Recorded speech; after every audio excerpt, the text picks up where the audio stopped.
Magda. Right. Good to see you, Magda.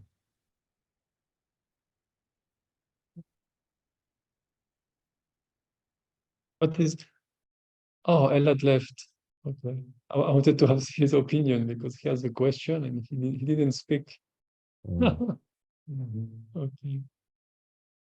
I think Paul, what you share is, I don't think it's a scapegoat. I think this process has to me has kind of 2 or 3 major steps, and the first one is to see what you are not, to see what you all kind of the lie that thinking superimposed into experience.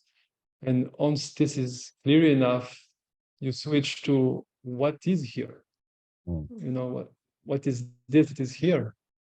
So I think the question, who am I, it's good, but at some point, the true question is, what is this? Whatever it is. What is this? What's happening? You know? So I think it's just two different movement of the same somehow. I agree. My sense is that it's very necessary, isn't it? We can get so fixated on the fly specks on the sheet that we forget the sheet itself. Yeah. Like the words in a book, we only see the words, but we don't see the whiteness of the page that takes up most of the space. Right. So I think that what you pointed there, Paul, I think is so essential that we don't lose that totality. We just look at the parts sometimes. Yeah. Without the background, what do you have? Exactly. And people don't think about the background. No, we don't even notice it, do we, until it's pointed out. We never noticed the chalkboard when we were writing on it in school. You know, it's just like, what do we write? There's the story of my life. Well, without the chalkboard, what do you have there, buddy? Exactly. Invisible. So it's an interesting process for sure. You see, in what we just share, people are convinced that if they are aware of the chalkboard, they will lose what is writing on it. They will lose their life.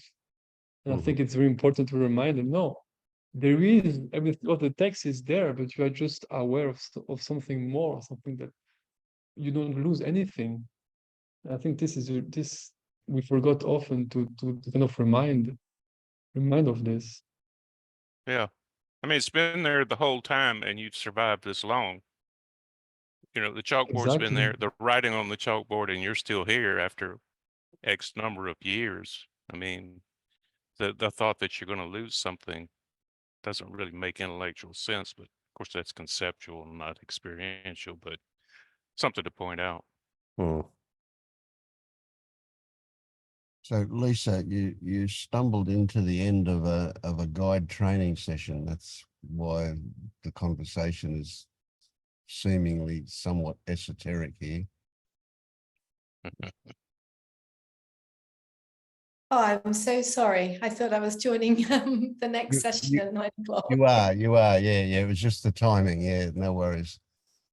Oh, sorry. An hour for guide training, and it goes by in about 3 seconds, and we're always running over a bit.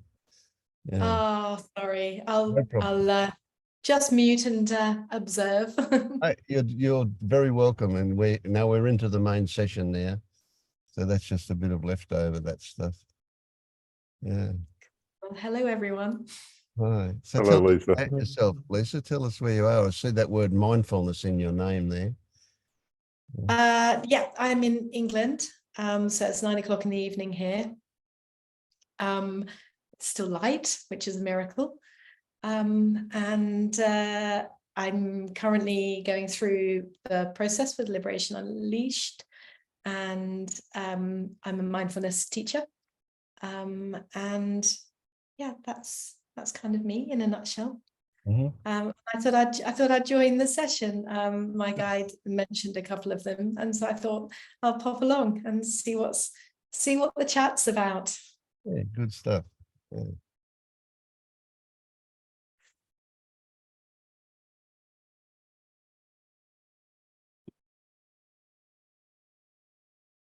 how this stuff relates to mindfulness is rather interesting, or how mindfulness fits in.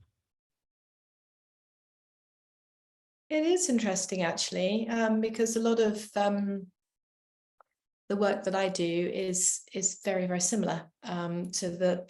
I'm only in the first stages of the process at the moment, and so direct experience and feeling with the body, sensation, labeling things with thought. I teach all of that as part of mindfulness. So that's all very familiar to me, and something I enjoy and enjoy talking about and actually enjoy experiencing all the time as well. Much to the annoyance of my friends. Yeah, good. Yeah. I mean, mindfulness, I mean, it's there we're talking about something that we may feel or imagine to be a little different to each other, but nevertheless, there's enough in common. So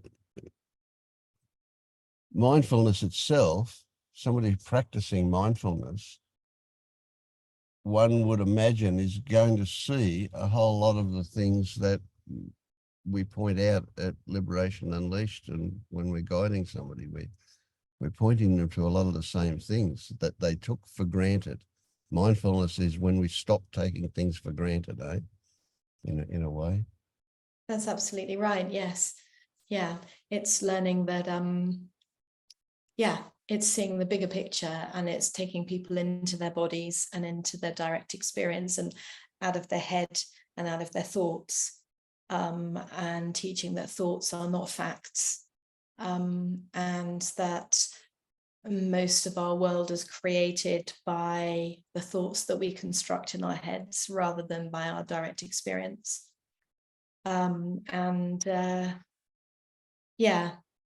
It's a lot of the same stuff at the moment.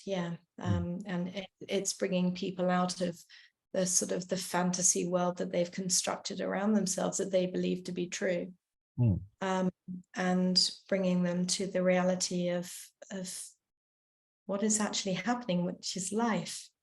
There's a bit of an enigma that you're there going through the process yourself. Is your guide recognizing where you're at?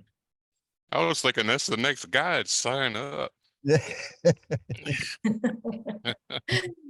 I would like to get to a point where I'm guiding, but of course one has to go through the process. So that's what I'm doing. Oh yeah, but it sounds like it'll be a pretty quick process for you. I'm enjoying it. And I also want to make sure that I'm not, there's not any stones left unturned. So I'm open to seeing there may be something else that comes up, which I think would be wonderful if it did. Right. Yes, that's one of the reasons why I recommend people start guiding, is because that's certainly kicking over any remaining stones as you're guiding. You'll get faced with them. Yeah. Good value. Lisa, I'm curious what drew you to LU? My husband, actually, he also went through it recently, very quickly, and he just loves what you're all doing, loves the process. We lost them. Lost Lisa. He just awakened.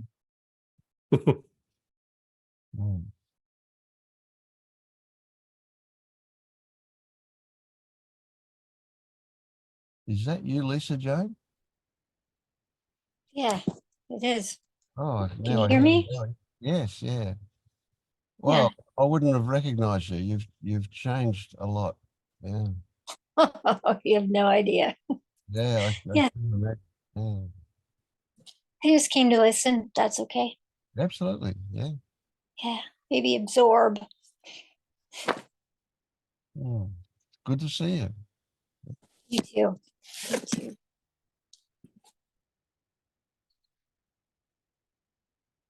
Beautiful.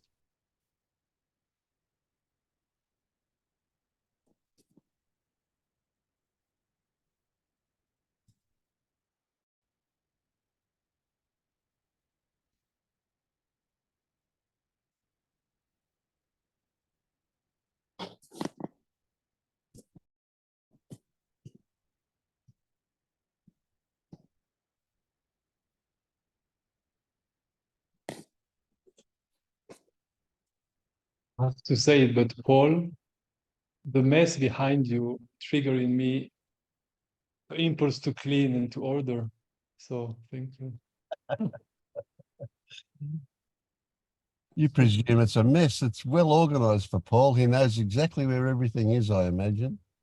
Yeah, I mean, it's a warehouse. How orderly can you be?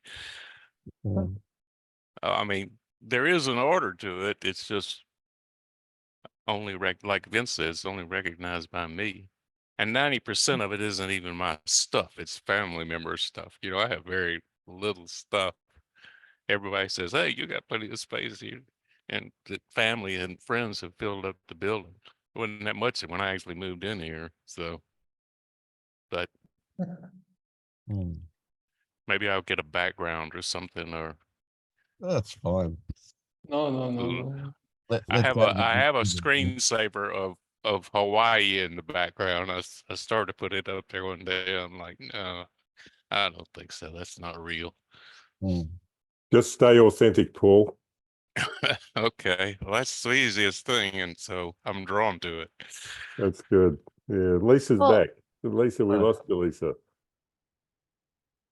Yeah, sorry about that. I ran out of battery, so just happened. plugged in and I'm back. Sorry. Good. So was there anything else about, you were telling us about being drawn to LU because of the involvement your husband has had? Yeah.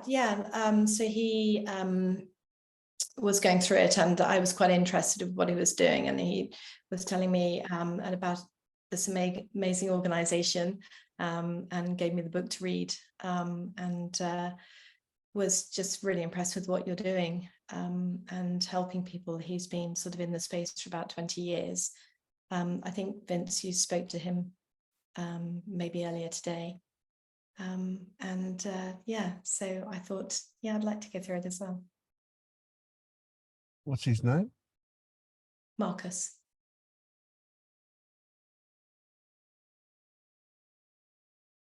Oh, gee, yeah, I don't remember speaking to him.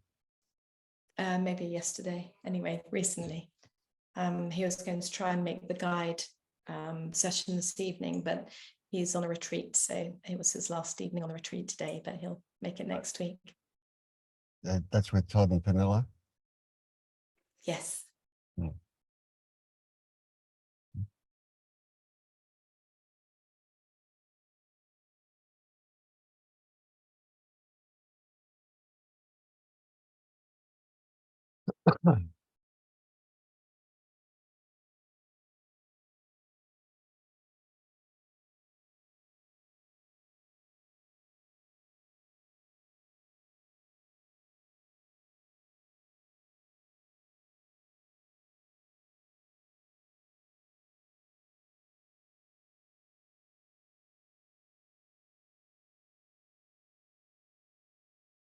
Have you been, Lindy? Yep, good, thank you. Yeah, I think I think understanding is sinking in a bit more.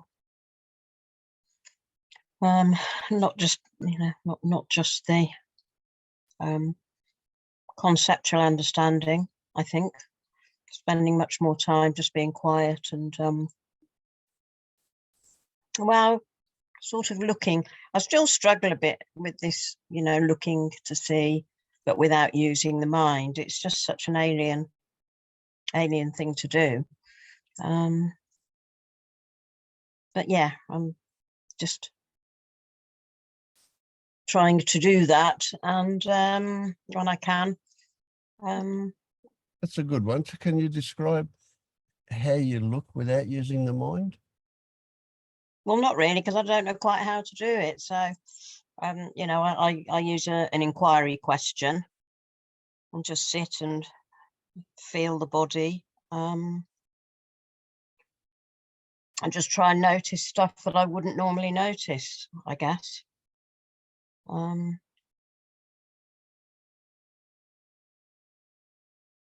You know, the mind inevitably gets involved. But I try to leave it. I try to leave it alone as much as possible. But sometimes it takes me on quite an interesting, you know, trip into, well, where did I come from? Where did I start? All that kind of thing. So, you know, just a mixture of the two, I think. I think it's just sort of being relaxing and being open and knowing there's something to see that for some reason I don't seem to be seeing it, although I know it's here. So I hope the penny will drop fully at some point. But just getting on with things, really. Getting on with life. I hear you say that you're involving the body more when you're doing these investigations. You're looking at what you're feeling, looking at sensations. Looking at sensations and just realizing that the body is more of an image, and actually the feeling is that it's much more than, you know, the boundaries are much wider, I think. So what about old stuff that you at one point I remember you mentioning about stuff that keeps coming back, old stuff that's coming back. Is that still happening? It's hovering, but not so much. I haven't been so hugely triggered recently, despite you know, a few curveballs coming my way. I just seem to be taking everything a bit less seriously and a bit lighter, really. Is how it seems at the moment, but you know, which is really nice. But I'm not sort of hedging my bets on anything, really. I think it's just a question of, well, just expect the unexpected is my new kind of mantra, really. Yeah. I just, you know, I don't know anything, really. Sounds pretty good. Yeah, I think just sort of just being open and trying to go with the flow a bit more, really. Don't feel so heavy about things at the moment. Yeah.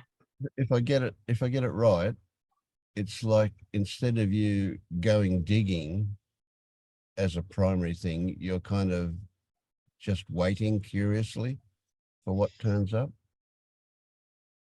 Yeah, I think so. And when and remembering that when something does come up, although there hasn't been anything very particularly big just recently,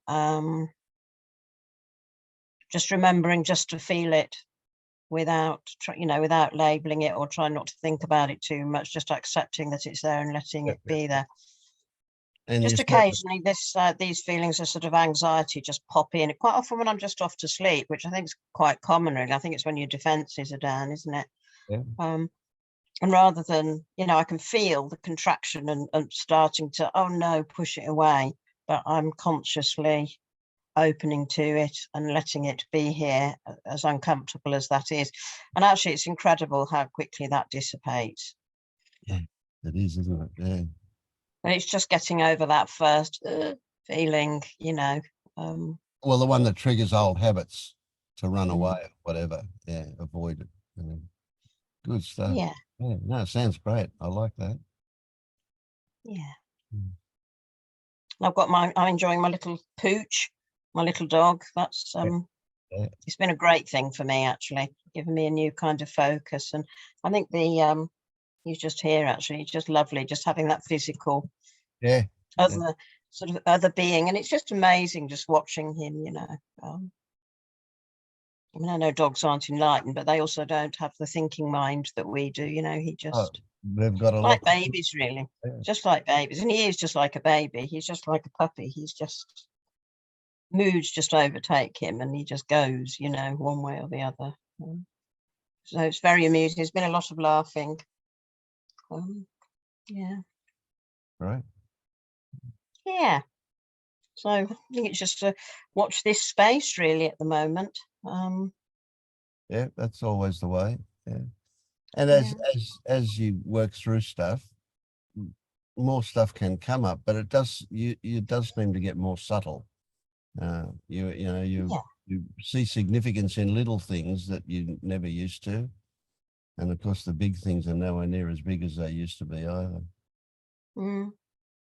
Yeah, whatever's happening, it's very, very subtle. I can't really put my finger on anything particular, but I just feel I'm going a bit lighter at the moment. Maybe it'll continue, maybe it won't, but at least, you know, I feel I've got the tools, Right. Yeah. you know, so when things do come up, and if I can't deal with it, then I shout, you know, so Good shout stuff. for help. Yeah. Yeah.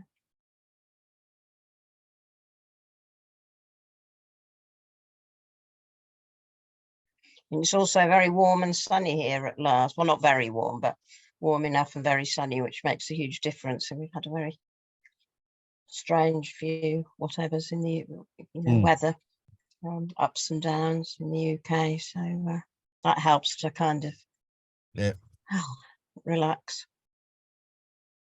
Yeah. I'm glad I don't live in one of those countries where it's kind of only half light all day because we're so far north or so far south, whatever, but yeah. Yeah, climate change is really, you know, it's getting very obvious now, certainly in UK weather, I think, you know, very unexpected things that there's no pattern much anymore.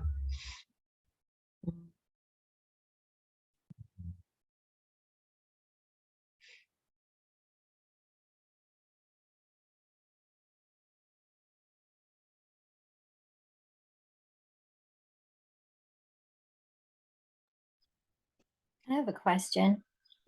Yeah. How do we know dogs aren't enlightened? I'm serious. Yeah.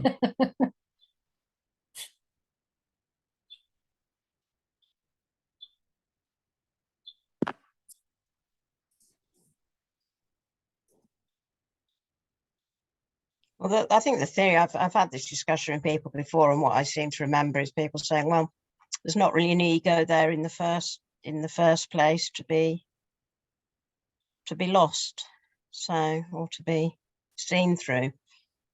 So, don't know.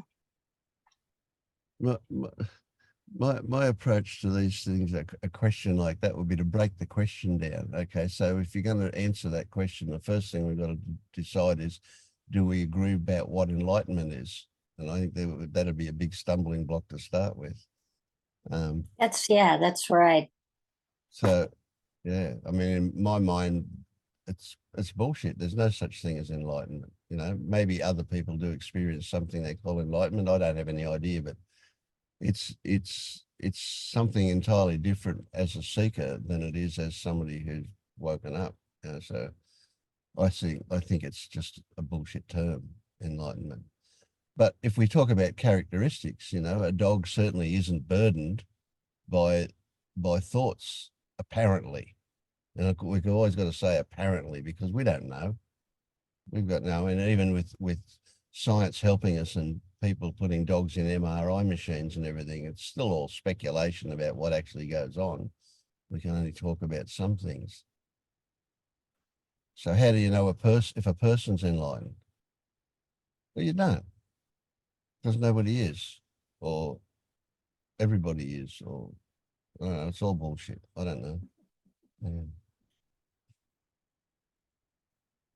Thanks. But we can certainly be envious. We certainly often find ourselves, when we start thinking about this stuff or starting experiencing some of this stuff, that a dog doesn't seem to be burdened by the complexities that mind brings to us. We can get very lost in our head, can't we? Yeah. It's like the things that seem to burden my dog are like dinner time is at 5, and I have him trained to kind of know that. So at 4:30, his whole nervous system starts going off, and Absolutely. but Yeah, I taught him absolutely. that. Yeah.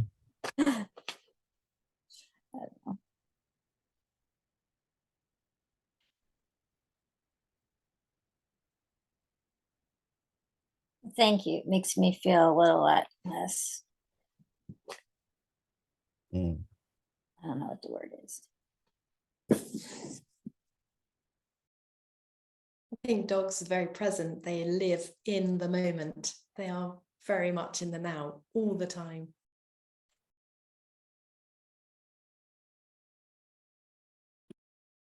Yeah. It's a hard one. I watch my dog start to hassle us when it decides that it wants something. In a way, it'll come and lick us, or sometimes it'll sit there and just look intensely, or it'll put a paw on us if it gets insistent about things. And I recently went through a speculation about dogs certainly do have anticipation. I mean, my interpretation of what the dog is the dog's got an idea of what it wants, and it's asking for it. So it's not a mindless creature by any means. It just works differently. Yeah. And isn't it fascinating, Lisa Jane, that Desi knows it's 4:30 without looking at the clock? How does that work? I mean, we'd have to have a look at the watch or the clock to make sure we got it right if we even felt it was 4:30. But they just know.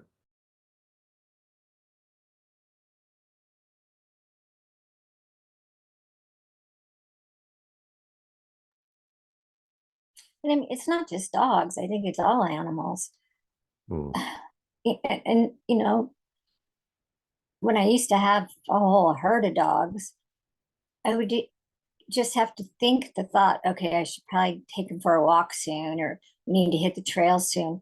And they'd feel that from me. I wasn't talking out loud. I wasn't saying, I was just walking around thinking that, but I don't know, some kind of shift or something, Mm. which I always thought was really interesting. They pick up on stuff, and we do as well as people, but We override. people are not aware of the fact that they're doing it, I think, a lot of the time, whereas the dog does. I mean, I can, if I get a pair of socks out of the drawer to put my shoes on, before I've even, the dog knows when I've got those socks that it's going to go for a walk. So it's already excited. And our dog lets us know big time about walking. It'll do backflips when it thinks it's going for a walk.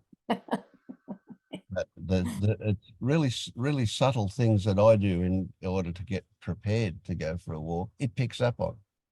Mhm. Mhm. I think one thing it's interesting because you talk about RMI putting a dog in these machines, but there is no proof that the brain produces consciousness. There's also no proof that the brain produces thoughts. Mm. And people confuse correlation and causality. When there is a thought, the brain reacts in a certain way, so there is a correlation. Okay? But a lot of people jump to the conclusion, therefore, the brain produces thoughts. But this is not, I mean, I have never read an article that shows that the brain produces thinking. So it will make total sense that because the brain doesn't produce a thinking, wherever thinking is happening, it's open to everyone, to other brains, and dogs have some kind of brain and they can pick up things. Why not? It's a little philosophical, but it makes sense, just to clarify that the brain doesn't produce thinking.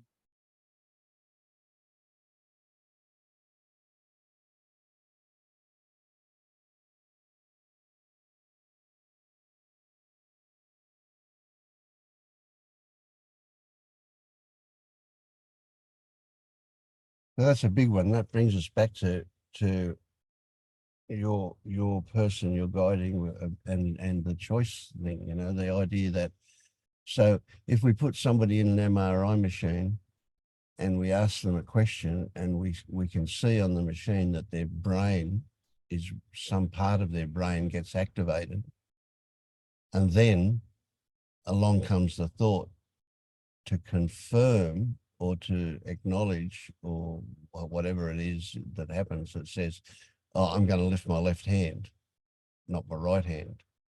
But the person watching the brain on the machine knows they're going to lift their left hand before they know that themselves, before before thoughts turn up to say that that's what they're going to do. So you're right in that the causality is imagined. Yeah, we see the brain light up and then thoughts turn up to confirm what the brain already knows. But it's not causality, it's just correlation. So who knows? But that's a big thing that to get that across to people, isn't it? How that those things can exist together, but that they're not necessarily involved with each other. Could be two separate processes that just run in parallel. Who knows? Yeah. Speculation. I think that the best way is to just don't approach the brain at all. I think thinking about the brain and all of this stuff, it's misleading. Not for everyone, but it can be very misleading.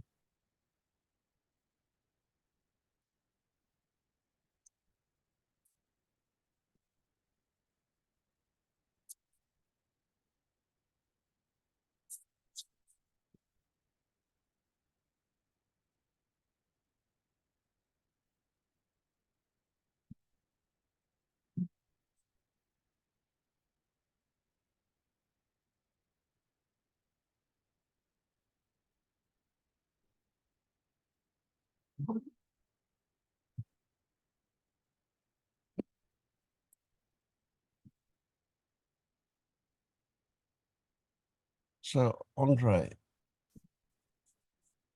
I can never understand why anybody apparently chooses to live in a country that's got snow and ice and is cold, and yet you've moved to Canada. Now, it's apparent there was a choice there.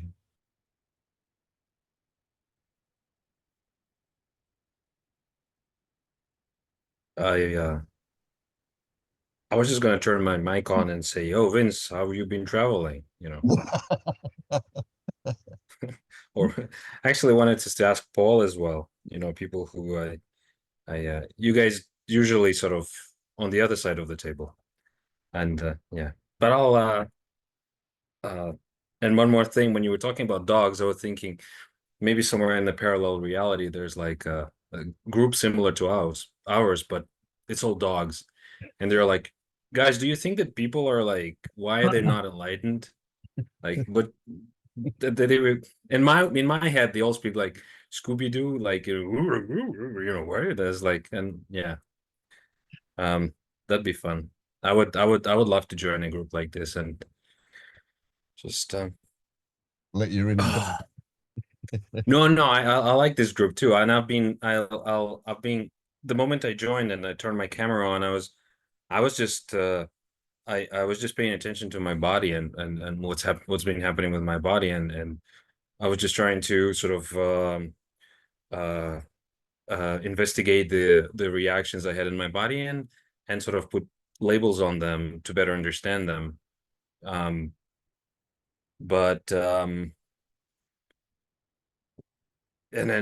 I was like, okay, it feels like anxiety. I think it's anxiety, maybe not.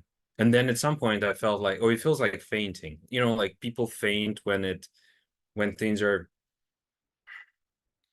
too strong for them. And I could actually feel my body sort of, if I don't try and sort of stay strong or serious or conscious or whatever, I'll just faint. Because the whatever reaction, has appeared in my body was so strong. If I just let it go, it's just gonna shut my body down because the buzzing is so strong. And I was and I'm sitting there and I'm like, what is it? What is happening? Why am I've seen these people. Some are like new faces, but some are, I mean, I've seen you guys and I've been around and still my body goes into this um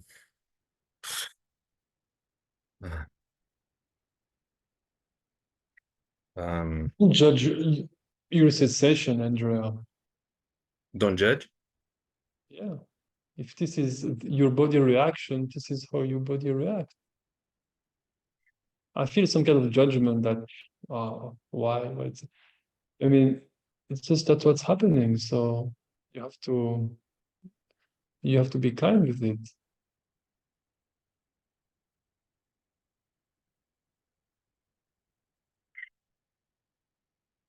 Yeah, I think that feeling anxious or feeling shameful or feeling whatever I mean, these are just words. Feeling whatever I'm feeling and feeling like my body goes into this um into this yeah, like it's going to shut down. It's about to shut down. And I will have absolutely no control over that, and I will not know what's happening because whatever is trying to maintain a certain outlook or pose or mask will just crash and uh and uh and somehow, David, you're right. Somehow it feels like that that I haven't done my homework. I haven't seen through this, and then whatever is happening in my body is a sign of me being underdeveloped or illiterate or primitive.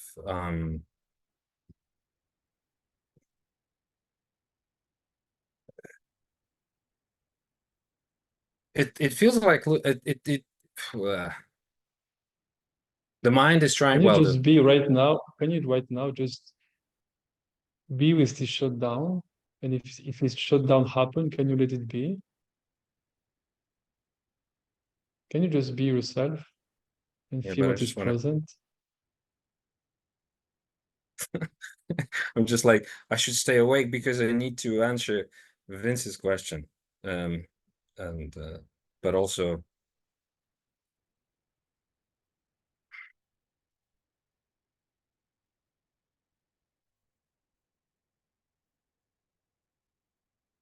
I think no one here expects anything from you.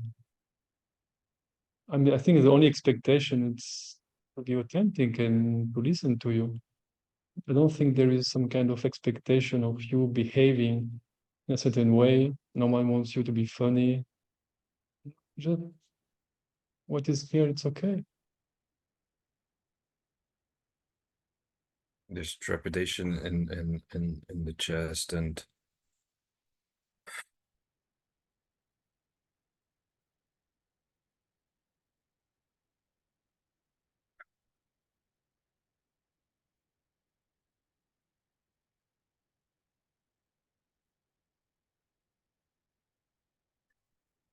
it feels like there's a contraction on the outwards, which is trying to hold something and just but there's also like a spontaneous or almost volcanic expansion on the inside. But the and then there's stories and thoughts and like and explanations why this eruption is not good or you it's going mad or and this is not adequate. This is these are all serious people, with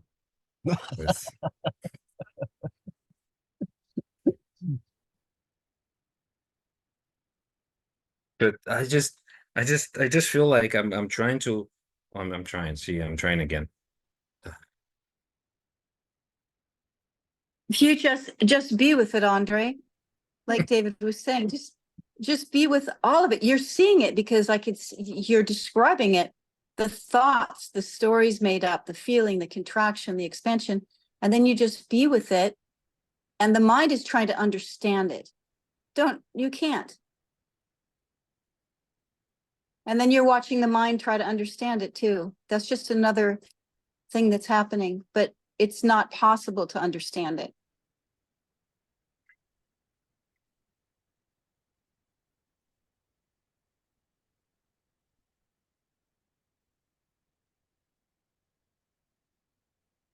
It almost feels like that moment before you're the the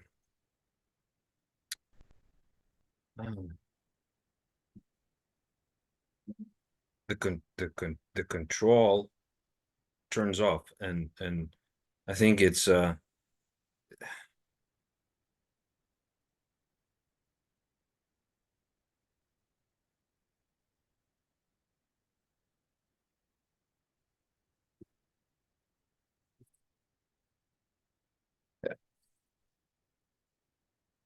this control creates so much tension, so much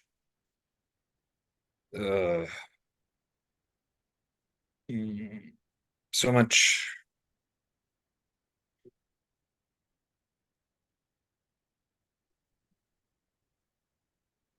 You see, like you are in thought almost again. trying you're to in thought again. I'm almost You're trying in to draw thought on again. water, paint on I water, think it's feeling. It's very simple. It can be very uncomfortable, but it's very simple. It's just what is present. And maybe I will add something. Maybe it can help you or support you. Sensation often appear with contradiction. So often there is something that want to expand, and there is something that is contracted. There is something that is relaxed, and there is something where there is tense. Often tension appear with contradiction.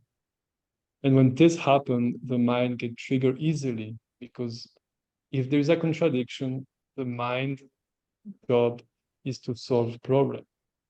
So when there is two things that seem fighting together, or is not harmonious seemingly, the fine kicking, the thinking kick in and say which part is good, what to do, what to solve. But this is a solve minding pattern of the mind, which has its purpose. I think for you, you should take the habit to just feel what is present.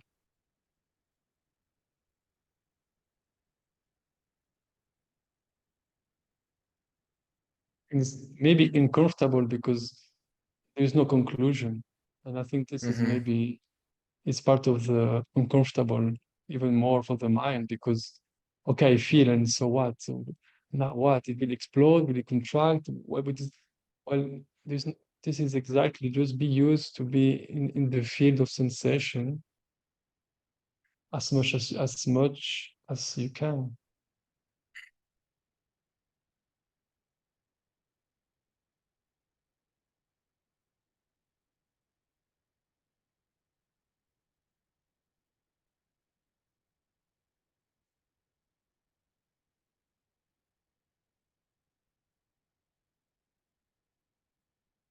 And a contraction is no better than an expansion. This is stories. Sensation is just what is present. Just maybe just a not good word. Just it is what it is in the moment.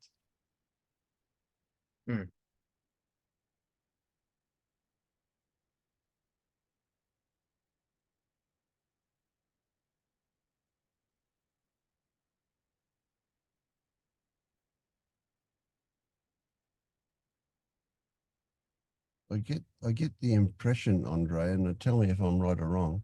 I get the impression that when you scan the body and you feel something, that part of you wants to know what it's about.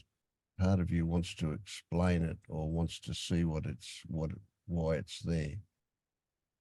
You said something that pricked my ears up earlier that I thought I should have a comment on. about that you use labels to help you understand what's going on. That's not exactly the words you use, but that's what I picked up, something along the lines of that. And it's true, labels can be very revealing, but they also are a decoy. They're a good way for you not to get involved with what they're actually pointing to. So label is almost like putting an umbrella up between you and whatever's going on. It can be useful. It can certainly help you get some understanding about it, but it's never the label. The label is always a simplistic overlay for the purposes of communication. But when we think that label is the thing, we don't get near the thing, the feeling or whatever. So you say, oh, it's anxiety. Well, you stop there. You don't go any further because you've got that label. It's kind of a very comforting label to say, oh, well, I know what's happening. I mean, I'm feeling anxious. But that actually points to something underneath that words can't really do justice to. Those sensations that are there, what they're doing, those sensations, where they are and how they're changing, and the thought stories that are attached to them that give that sensation meaning.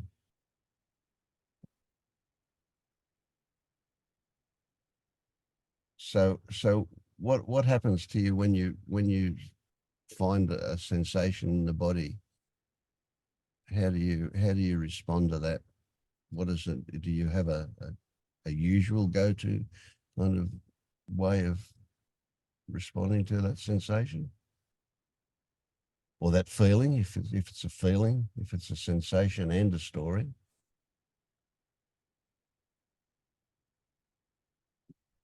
That is actually a very good question, because I don't think I have a routine for if I could say it. Like, I don't, like, when I feel sensations in my body, I usually try and group them and put a label on them, like you said, but then I don't go any further. But the mind is like, okay, that's much more or less clear.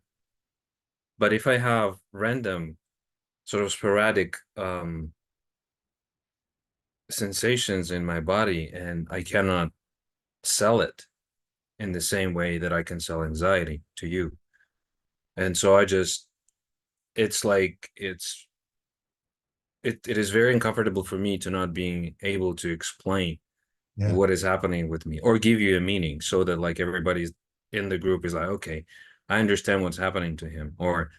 And I'm sort of trying to avoid being that inexplicable or unclear child, if I may say. So I try and sort of jump ahead of me before you arrive to conclusions. I jump to those conclusions and I tell you those things that they don't make sense. Or so I'm sort of I'm trying to make sure that because I am uncomfortable with these sensations, because they like there's no value. There's for me at least, that I don't see it as, there's like, it doesn't, I don't know how to sell it to myself. And I also assume that because I don't see any value in them, you don't see any value in them. So I then go into this, oh, if there's no value for me, no value for them, then I'm just on the verge of rejection, and you will go into your phones, into your thoughts, ideas, and blah blah blah. I lose interest. Yeah. And then and because whatever is happening in me, I have to find a way to sell it to you. I have to, label it. I have to give you an insight. I have to, yeah. Make sense of it. Yeah, make sense of it. And then, okay, this guy, he's clear, or he is aware of his sensations, or there's some value. If this guy has no value, then we just reject him, I guess. Well, maybe not just like fuck off or turn away, but in a In whatever way, yeah. in whatever way. And I think that's what happened to me, and that's the contract, well, not really contraction, but that's the buzzing that I experience when I go into a group. I try and make sure that everyone not loves me, but or that I keep scanning, I guess, like whatever is happening to every person, so that it is safe for me with each person, so that they're not, and I cannot be authentic because of that, because I'm just busy serving each one of you, at least how I see it in my picture. Whatever, like, okay, Vince, what does he need? Like, is he still listening? And I don't think it's happening consciously, like I am sort of looking at you, and it's not like that. It's more like I go in and I immediately feel the hooks and this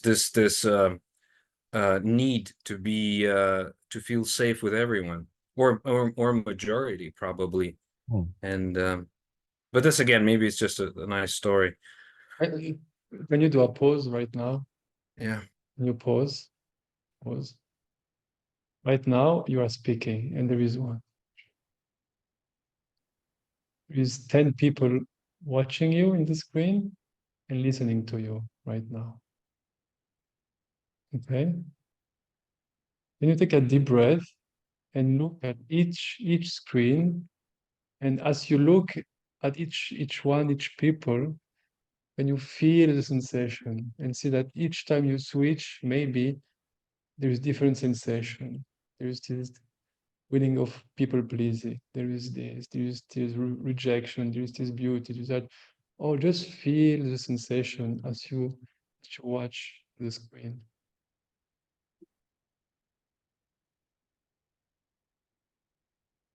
See what happened in your body as you watch all of those people right now listening to you.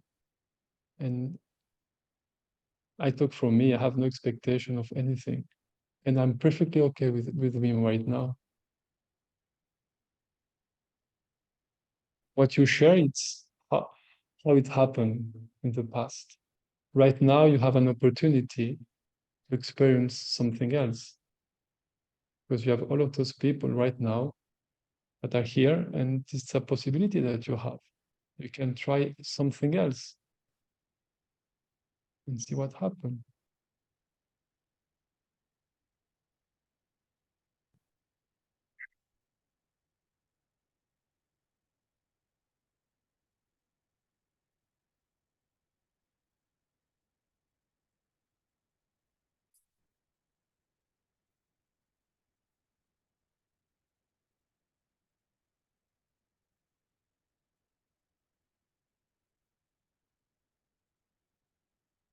And as I'm saying this to you, I have no intention, no conclusion. I have no plan. I have no strategic. I have no technique.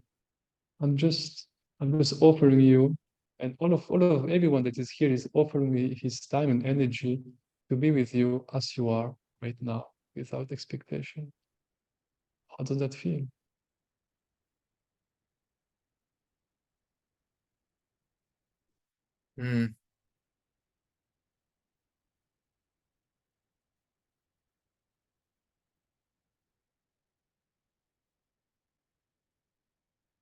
Well, it feels And if you cannot say it because this is part of what you want to do, it's fine. You can just say, okay, I'm feeling something. You don't have to put words.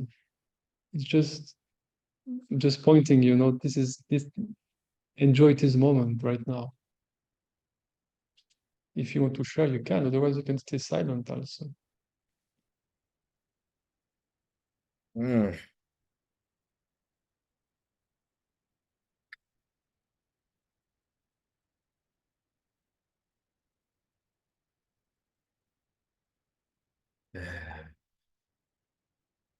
Oh, this is exhausting.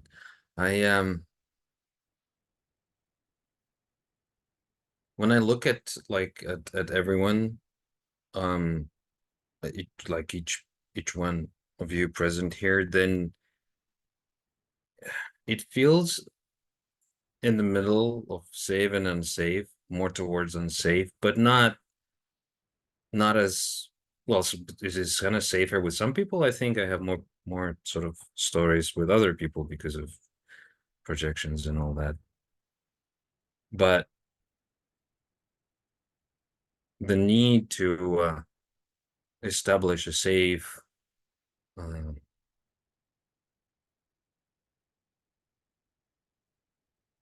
the so hard to talk to my own, like there's I'm criticizing myself now.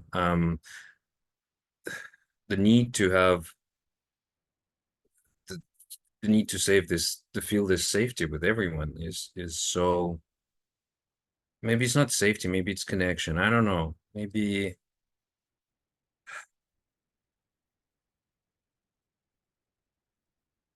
And again, I find it hard to look at people. I just notice myself, not this time only, but I look away.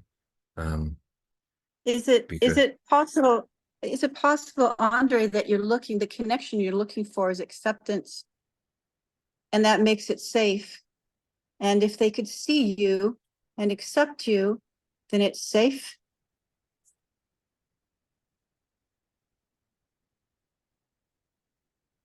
And if you can explain it enough, they can see you and then they can accept you and then it's safe. yeah, the moment they stop, yeah. And this is what So David said. what I'm saying is we are seeing you and there's nothing you need to do. We're seeing you in all your beautiful glory right now, confused, feeling, not feeling, making up stories, not making up stories. We are seeing you.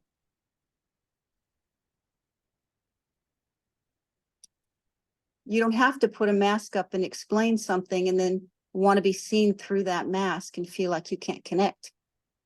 We are seeing you. No mask.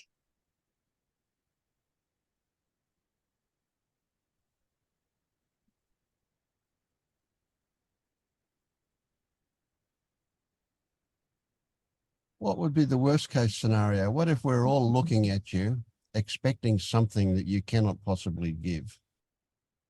What would be the worst situation here? You say, talking about safety. What is unsafe? Go into unsafe and imagine that everybody here is looking at you critically, wanting something from you that it's not possible for you to come up with, whatever it is.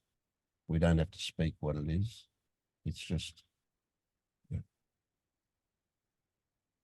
Well, then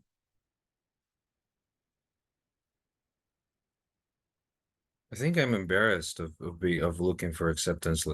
This is just my response to Jenny, what you said. So it's hard for me to admit that I need acceptance, or I need whatever I call safety or connection or whatever. I don't know what it is. I just want to be part of, I think, this part of this group, and the Yes. worst case. So you saying that you need acceptance and then feeling what that feels like to be that vulnerable, to see, and see that is the real you. That is the real you in this moment. And that's what people connect to. Not out in the world sometimes, because they all have plastic faces on, trying to do what you're taking your plastic face off.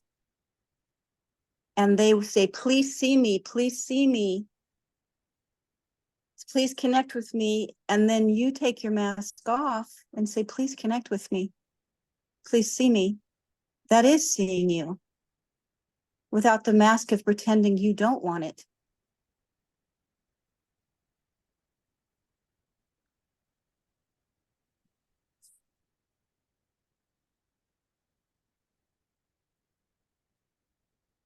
Yeah.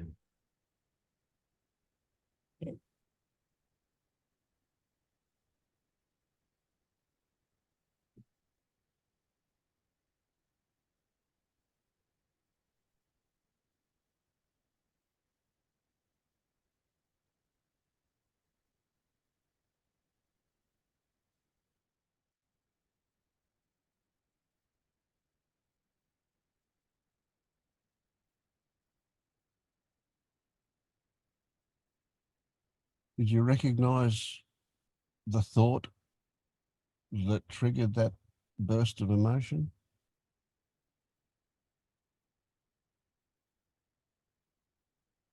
It's the thought is, well, what Jenny just said is like, I'm so tired of, well, this is the best explanation I have. It's just so tired of this, you know, of reverence or ritual or whatever I'm doing to connect to people, and in a way which I reckon safe, in a way that I have maybe I build it this way, and I think, oh, this is safe and I should be doing it like this with people. But that's how I feel in my body. Like if I feel this, if I don't, like, I know when my body is relaxed, and then it is safe, and then I can be anyone, like anything. I can be authentic. If I cannot be authentic, then I have to, you know, try different masks and see if they work, and then if there's a match, and then maybe both masks will come off, and then when they do, so the thought is I want to connect, but maybe I'm too scared or too ashamed or too embarrassed to admit that I need to connect. I need this connection. I need to be with people. I need to relate. I need to be seen. I need to be accepted. I need to be, I don't know, maybe I'm just coming across as too needy, and then I don't need anything. I'll fuck off, you know, and just and strong and independent, whatever the words are, and which is bullshit. I'm not.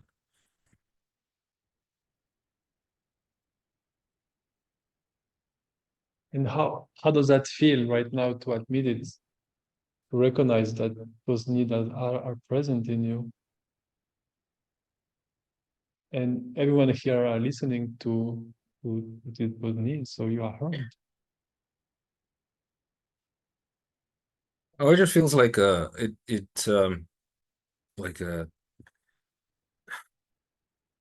a breakdown. Just be with in a it. way. So be with it. Be with it. Just be with it right now. Take a moment to just be with it.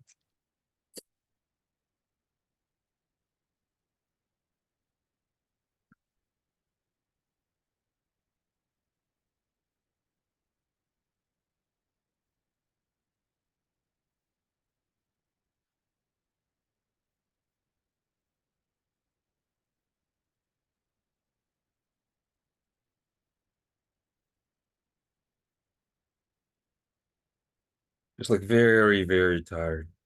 So fucking tired. Yeah. Yeah. This tiredness that you feel is the mask that you put on. It's all of this energy that is involved in pretending every day with everyone. So feel this tiredness, feel how heavy it is to put those masks, recognize the cost of security, of those kind of security. It has a cost, and you are feeling it right now.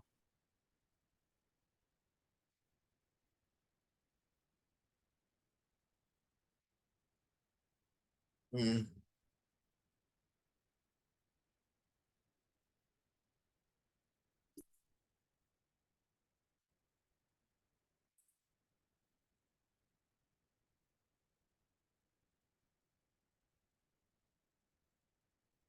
Oh,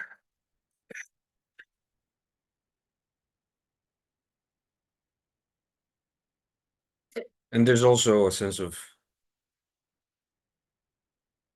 resignation that I cannot find. I mean, I have felt this, but I don't know how to find the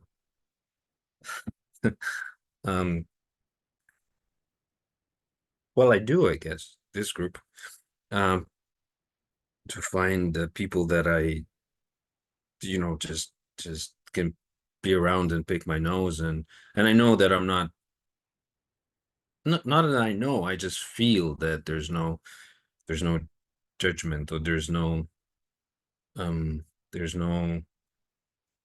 opinion which is not being verbalized, so that we're like totally transparent, and I'm just me and you're just you, and I know you don't have like an axe behind your back, or a sword, or anything, and it like you.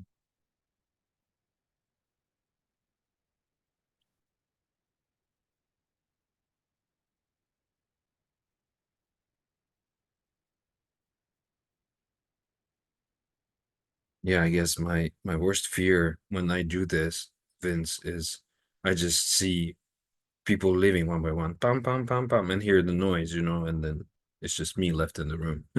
That's my worst fear, which is survivable, but that's probably the worst case scenario.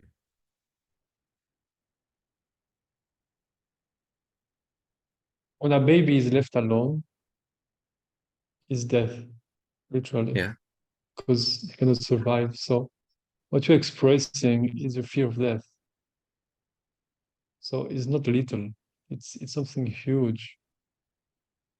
Yes. And this is something that every human being have. It's an imprint that everybody have as a baby that get in. If I'm alone, I'm gonna die. So recognize it.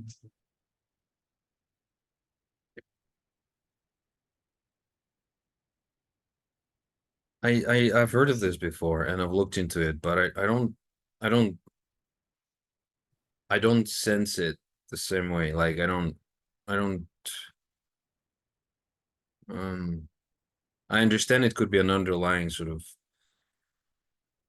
of sensation, but I think it's more complex than, I mean, there's probably more like ingredients in that than just the fear of death.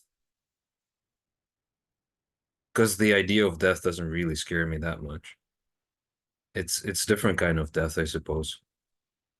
Yeah, well, I'm just pointing to a sensation of this fear of being alone. That's all. And it Yeah. may not be death like we've learned to interpret. It's like you said, it's the death of connection, if you want to put a different label on it, the death of community, the death of tribe. So it's not necessarily that logical death that we've been taught. It's just a huge, because if we're left by our tribe and we starve and we die, it's like it's almost feels like rejection. It's like a death, but yeah, you know what I'm saying. But trying to understand it as a concept, death as a concept rather than as an energy. No, what you just said it touched something inside my body when you said when we are left by our tribe and we die as a result of this. Then I could sort of feel that that's the mix, that's the ball of the whatever, the energy of mixed like memories and emotions, and maybe, and then the decision that, oh, I have to learn to just, to be on my own. I have because these people I cannot rely on other people because they can just leave me whenever I become uncomfortable. And I don't know.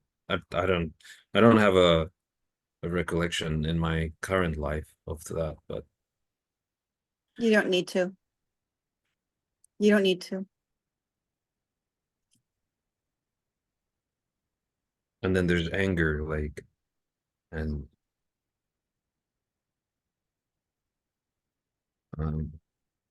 yeah, there's a lot of anger, almost like rage.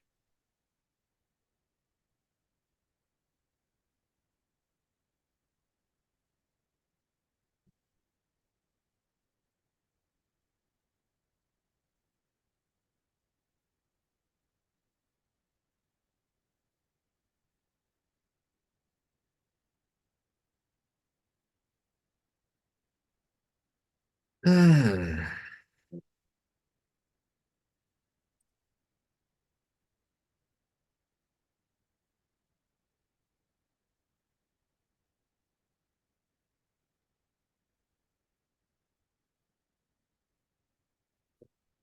don't know if these are related, but these are like whatever what I'm thinking now. Maybe it doesn't matter that much what I'm thinking about, but it's like it's when the tribe leaves behind, people who are weak or people who are not able to function fully, and they become a burden to a tribe rather than an asset. And they are maybe some tribes take them with them and take care of them and feed them, like in Canada, or maybe some tribes just let them die and leave them with a bottle of water and voila and bye bye, and they just move I on. would, I would suggest you to kind of switch the metaphor of the tribe, and the metaphor of parenthood and baby, because I think this will make more sense probably in your own stories. Like maybe you felt as a baby that you felt like it was too much for your parents to taking care of you or something like this. See? But I think we take care of the baby for other reason than logical reason or survival reason. And we take care of them because there is love and there is connection. And if you haven't experienced this as a child, it can be very difficult later to kind of connect, because there is this imprint there. So one way you can frame it, when all of these emotions come up, you can say, oh, this is my path is coming up right now. It can maybe give you more space to deal with it. Another Yeah, thing clear. that can add space for you, Andre, too, is that the reverse is actually, when you realize that was possibly the child infant that interpreted that from maybe some stress that you were feeling that you don't even remember, but that maybe that connection is the vulnerability. This vulnerability is the strength. This is what empowers each of us to be just as vulnerable, just as transparent and raw and real and authentic. And that's the bonding strength.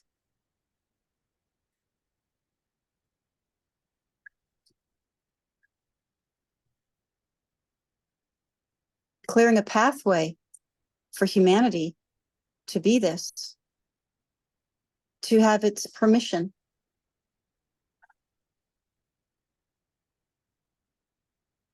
But then there's always this risk of if you just go the way you are, then some people will like you and stay with you. Some people will just think you're fucking nuts and turn it off and True. and leave comments and and just call you names and stuff. And True.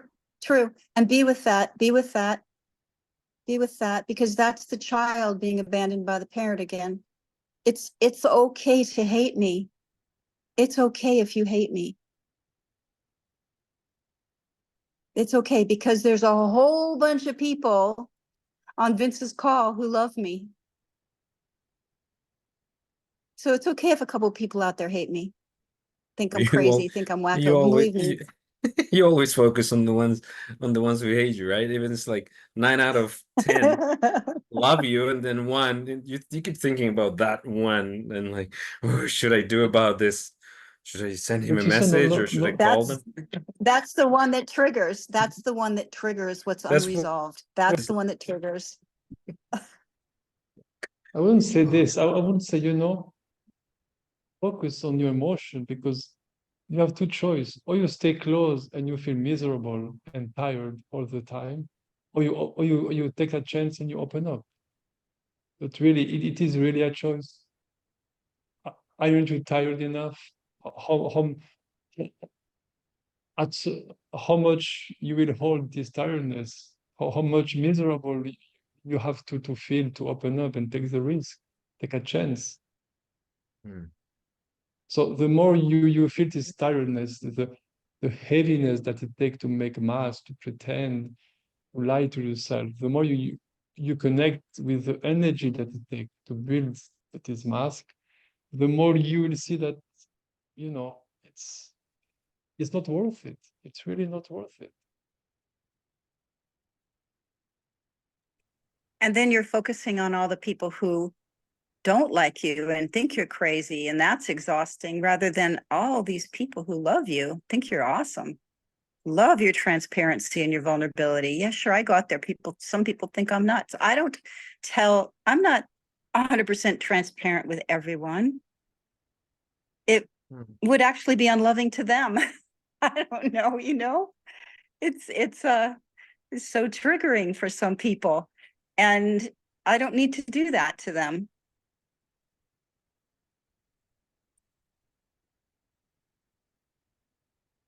Yeah, it does feel like a new territory in a way. And but it feels so natural. And David, what you're saying is I do wanna be open. Like I don't wanna close up. And it's not something I consciously choose to close up. When I joined this group and I started, you know, feeling this fears and whatever, like I'm closing up. I just want to open up but I also think that I don't know. I might say something which might hurt people, or the way that I would, the things that I do, the words that I say, the mimics that I have might upset someone, and You know, Andre, you can be I don't think I patient. would. I don't want to do it. What? You can be patient with yourself. Be gentle, be kind. You don't have to just rip yourself open and go spew all over the world. You be patient, be soft. Notice, like David says, notice when it's heavy. Just notice when it's heavy. You don't have to rip every mask you have off out in the world, at the cashier, at the grocery store. Just notice when it's heavy and be gentle with yourself.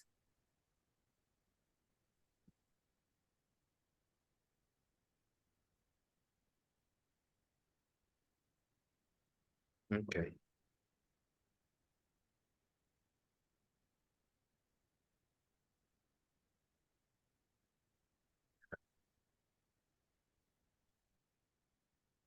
Thank you, Jenny. Thank you, David.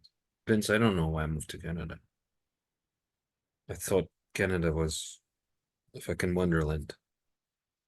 Part of me did. Now I see that Canada is not such a great place to be, but I don't really know who is, you know, making the decision. I have no fucking clue.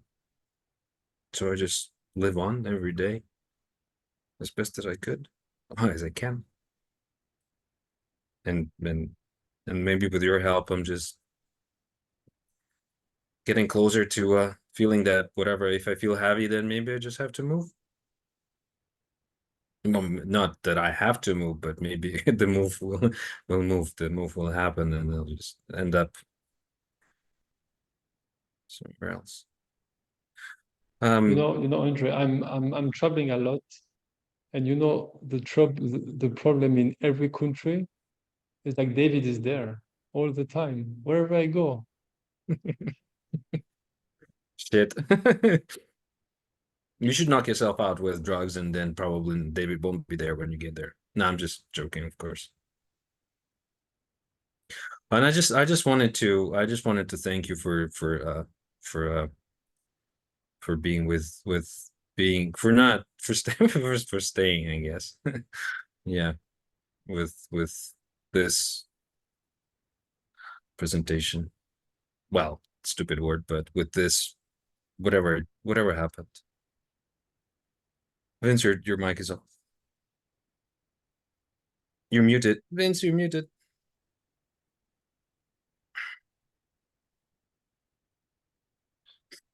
Thank you. What a shame. I can't repeat those things now.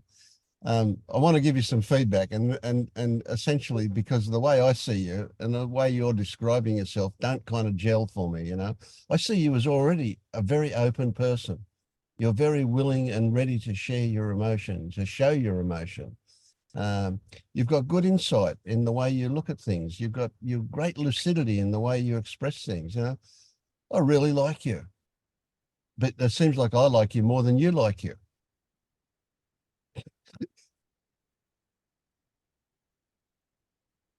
Yeah, I guess so.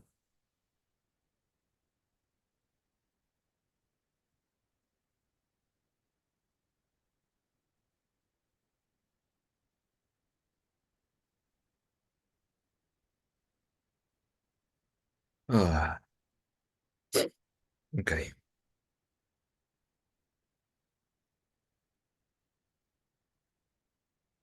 And when you said about upsetting people, if you either accidentally or intentionally upset me, I will appreciate it. I will really enjoy the fact that that can happen. I'd like you to be able to do that. Mm.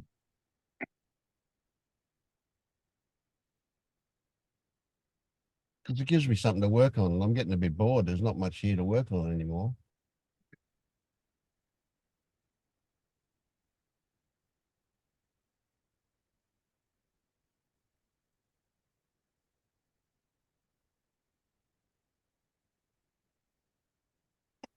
But there's one thought that I had about that I was ashamed of. It's I'm listening to Pernille, and I see that some people are in both groups, and her sort of gathering and in yours, and I thought to myself, like, which one is better for awakening? You know, do I tell Vince that, oh, Vince, you know, the like the other group is, well, it's not like, it's not certain, it's just a little conversation I had in my head. It was like, maybe the other group is better, maybe there's like the awakening ratio is higher there, and then if I tell you this, I'll probably upset you, and you'll be like,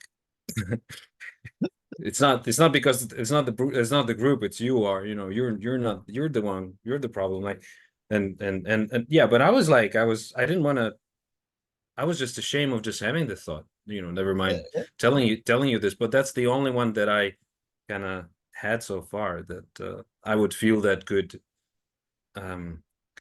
upset you, if I may use that word. Thank you.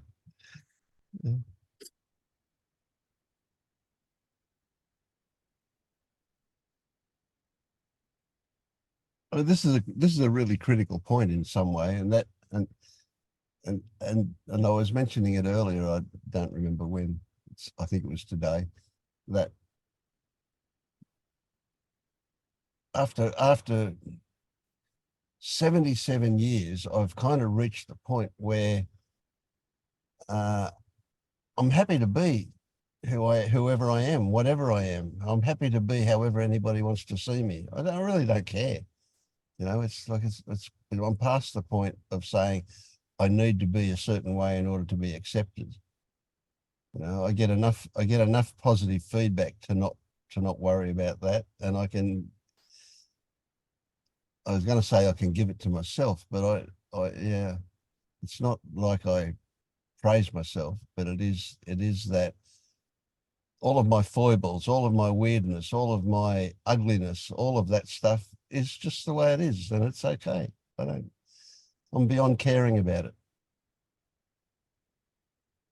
You know, and I'm not suggesting that this is an attitude that everybody should have or anything like that, but I certainly enjoy the fact that I'm not fighting it anymore. I'm not trying to shift it and twist it and shape it to be acceptable anymore. If you don't accept me, well, that's not my problem.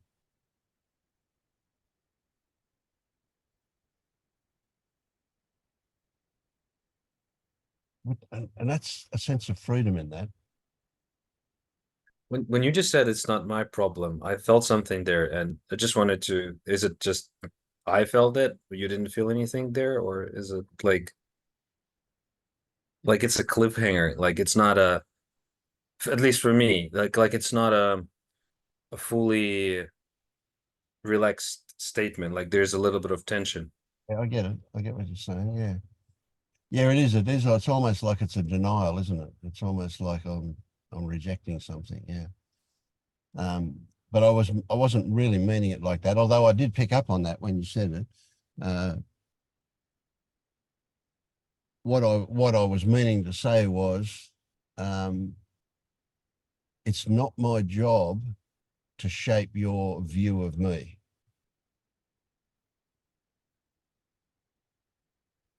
That's more accurate, the way it feels for me. I want to be liked. I do want to be liked. I want to be liked by everybody in the whole world. And if they don't like me, it's only because they don't know me. If they got to know me, they'd like me.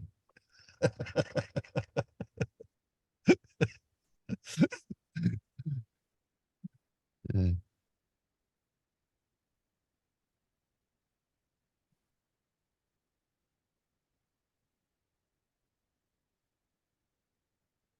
It's like in the same way, I'm happy to spill my guts, you know. I'll tell you anything. It doesn't matter, you know. It's I it's kind of jumping out and looking back at me, and I say, oh well, I guess that I finally accepted myself in every way. Maybe that's not true, but it feels a bit like that. Yeah. And it feels like that's what's missing for you. It feels to me like that's what's missing for you, that non-acceptance of the way you are is where all of the suffering comes from. And it's crazy because you don't see yourself the way you are. The way I see you is the way you are. And you're a lovely bloke. What you see is bullshit.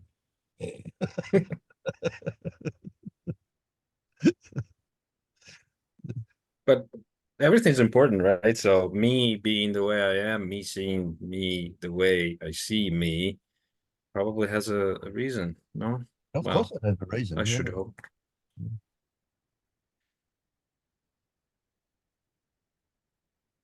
I was a little, I felt a little fear that I was no, it's just the metaphor I had now is I challenged an alpha gorilla a little bit, and but I, so like alpha gorilla being you, and but I still feel like I didn't, like, it was out of respect, not out of, I didn't want to contest anything. It's just like I just want to be, am I brave enough to say something which only Vince can say, you know, to me?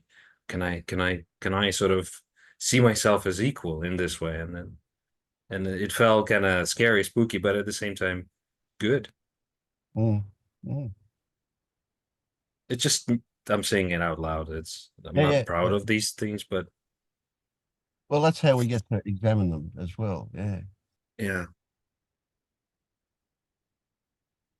I mean, that What is it concept of alpha gorilla is interesting. Yeah, go on. what is interesting is to see like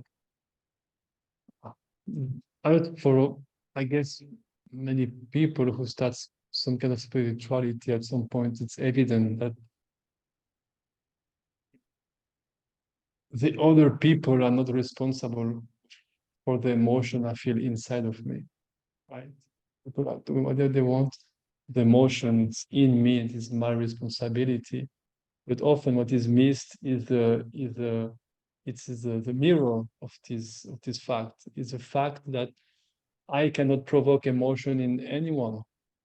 So this part is also very, very important, that to see that whatever I do, I'm not responsible of the emotion of the other people. And I think the mixed up come very, very young when we're a baby, because a healthy parent, when the baby gets emotional, the parent doesn't get emotional. It is enough healthy to don't get triggered by the emotion of the baby. But many of us, many in the humanity as we know now, it's often the opposite. When the baby get triggered, the parent gets overwhelmed already with his own emotion. So the baby learn that his emotion is bad, his emotion provoked emotion in the other, and I have to keep it for myself. And for the baby is even worse because the parent is the one who is in charge. The parent is the one who knows how to live life, right? And if I'm a baby, I don't know how to live this life. If my emotion get overwhelmed from me and I express them, and the one who should teach me how to live life get overwhelmed by them also, who is in charge? What's happening? So this is kind of the imprint we have very young about emotion and all of this stuff. And I think it's just meaning it's a good story. It's a good phrase to approach emotions and relationship and connection. Yes.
Am I muted? No, No, okay. I'm on my phone. I never can figure this one out. Um, Andre, I can so relate to you, honey. I really, really can. Because I grew up with the feeling of not wanting to hurt anybody and, feeling like, I had to do everything right. And I'm a people pleaser to the max. I mean, I got like A+ in that my whole life. And it's exhausting. It is so exhausting, And it's only recently that I've kind of realized what Vince and I guess everybody's saying, it's the sense that I'm not responsible for other people's happiness. I'm really not, and how people see me is their mirror. They're looking in the mirror and they're seeing themselves even though they're looking at me, So it's a tough thing to learn, but I don't even know if learning's the right word, but be patient with yourself because we were raised to feel like this. I mean, I had no choice to be a people pleaser, and to think, I don't want to hurt anybody's feelings. And, I was in a 20-year marriage because I didn't want to hurt his feelings. Hello, it's like, it's just crazy shit, but it's what we do. We're whatever our childhood gave us is how we're still living it. And I'm 70 years old. It took me a long time to figure all this out, but of course I didn't really start looking until about 20 years ago. So you got a head start on a lot of people. But don't be so hard on yourself. And I think, what everybody's saying, is you're not responsible for how people see you. You're only responsible for what you do and how you see yourself and what you present. And this is experience talking, because I am just recently just so comfortable with who I am and not worried and not afraid of saying the wrong thing because I have to be authentic, you know, and it's a weird thing once you really realize that authenticity is a gift you give yourself, and you're really giving it to other people too, because by being authentic, there you are. It's just this, you know, right here, right now, just this. And people will take it or leave it, but it really doesn't matter what they do because this is your journey. So anyway, not that I know anything. I don't know shit. I told somebody that the other day. I don't know anything. And it feels so good not to know anything because I don't have to double think. So anyway, Andre, you're doing great. Well, I concur with everything you said, Kathleen, except one thing. And although I know what you meant, and I do concur with what you meant, but I would like to point out that when you said we're only responsible for ourselves, or whatever the words you said were, that's conditioned in us. So in a way, we're not even responsible for how we see ourselves. But Right. But here we have the opportunity to look at that, and very likely that it will change because we look at it. So yeah, but yeah, Absolutely. good talk. I go along with everything you said. Yeah, great. Yeah, yeah. Thanks, You're kind of Kathleen. like a sister to me, and in not caring what other people think of us. Great. Yeah. It's very relaxing being a selfish prick. Yeah.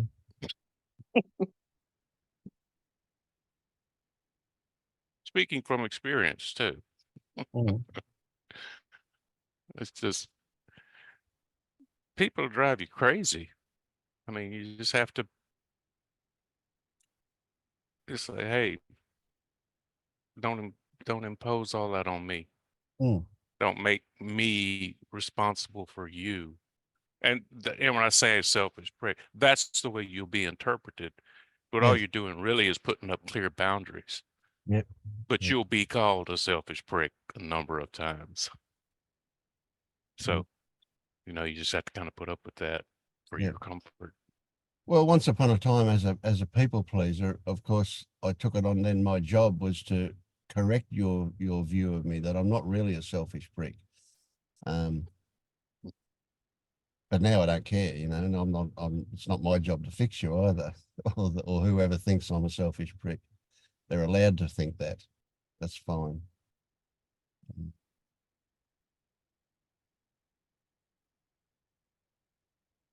At least in theory. I don't get very many opportunities to check that out, you know, because those who think I'm a selfish prick don't tell me. They keep it to themselves.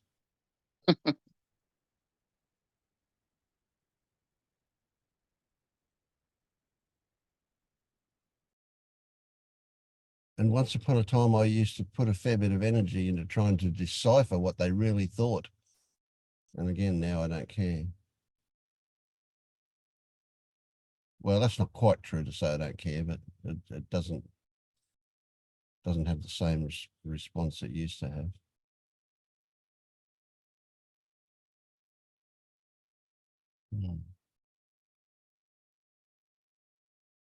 How are you, Rita? You're almost got a funny lighting there. Oh, yeah. It's midnight in here. Oh, okay. Oh, well, there you go. Mm. Yeah. No, I'm,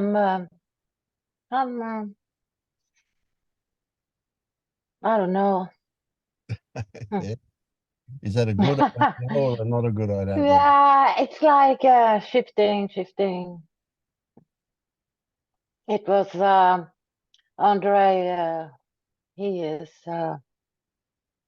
I think he is very brave and bold and real. I kind of sat here and thought, oh, I admire him.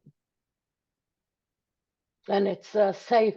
It feels safe when he shows his vulnerability shares how he thinks, and it's just like, oh, I wish I could say that. And now I do. Mm.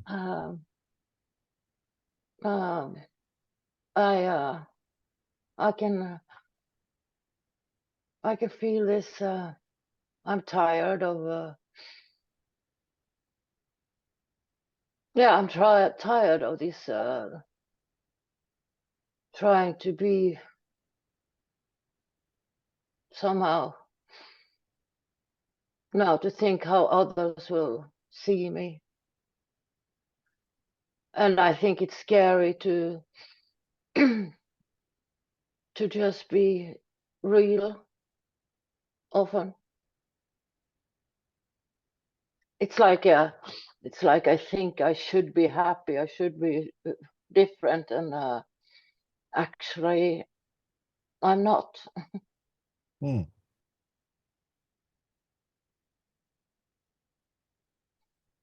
I'm happy sometimes, but there's a lot of grief, and I wish I could. It's all this self-judgment, and I know it's. I don't know how to stop.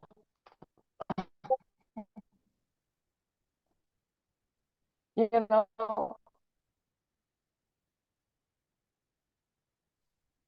to stop getting caught in it. These thoughts.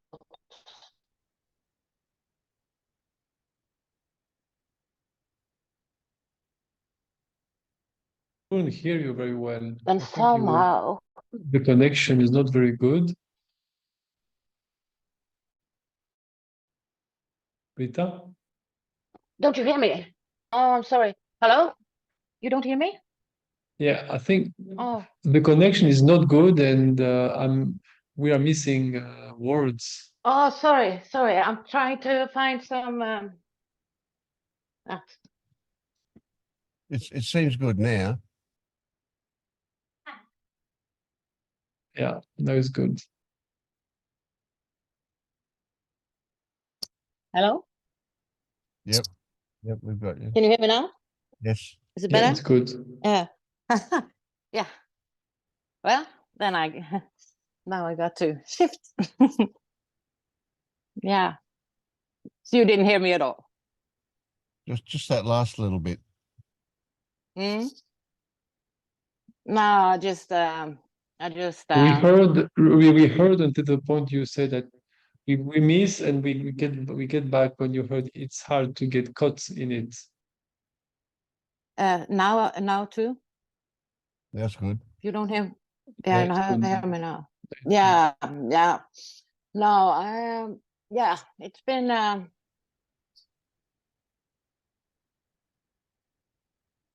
been kind of confusing lately. I've been in a couple of meetings, and I left pretty. It was like shame or fear of being seen, and I don't know. Yeah. So you left some of these meetings like that? Yeah, a couple of weeks ago. Mm. I was just like in and out. So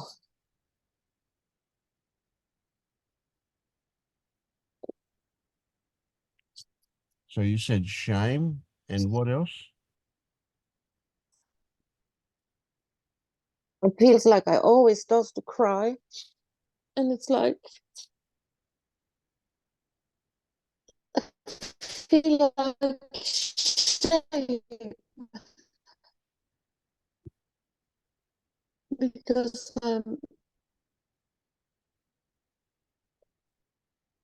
and I'm kind of angry at myself. I judge all these feelings. It's no use. And I you know get lost that. in that when that happens? What? When that judging happens, do you get lost in that? That's really painful. Because I know I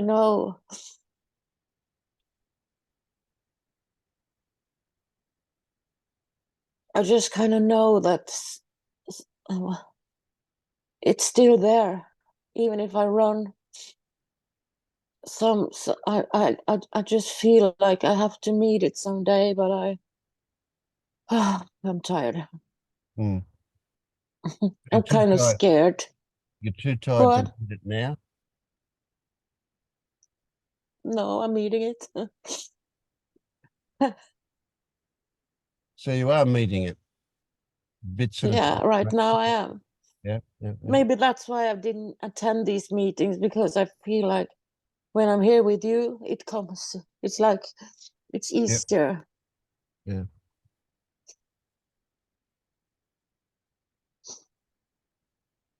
And it's pretty uncomfortable, eh? What? It's pretty Yeah. uncomfortable. Yeah. Mm. It's my throat. Uh, So you say it hurts your throat? yeah, it's like it's a constraints. Okay, yeah. So you're going to stop something But from now, yeah.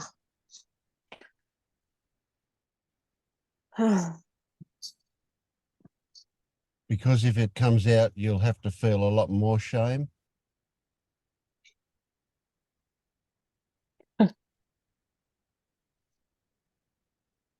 Yeah, guilt.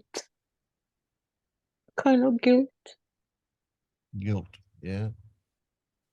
Oh, that's a heavy one, isn't it? Mm. Um,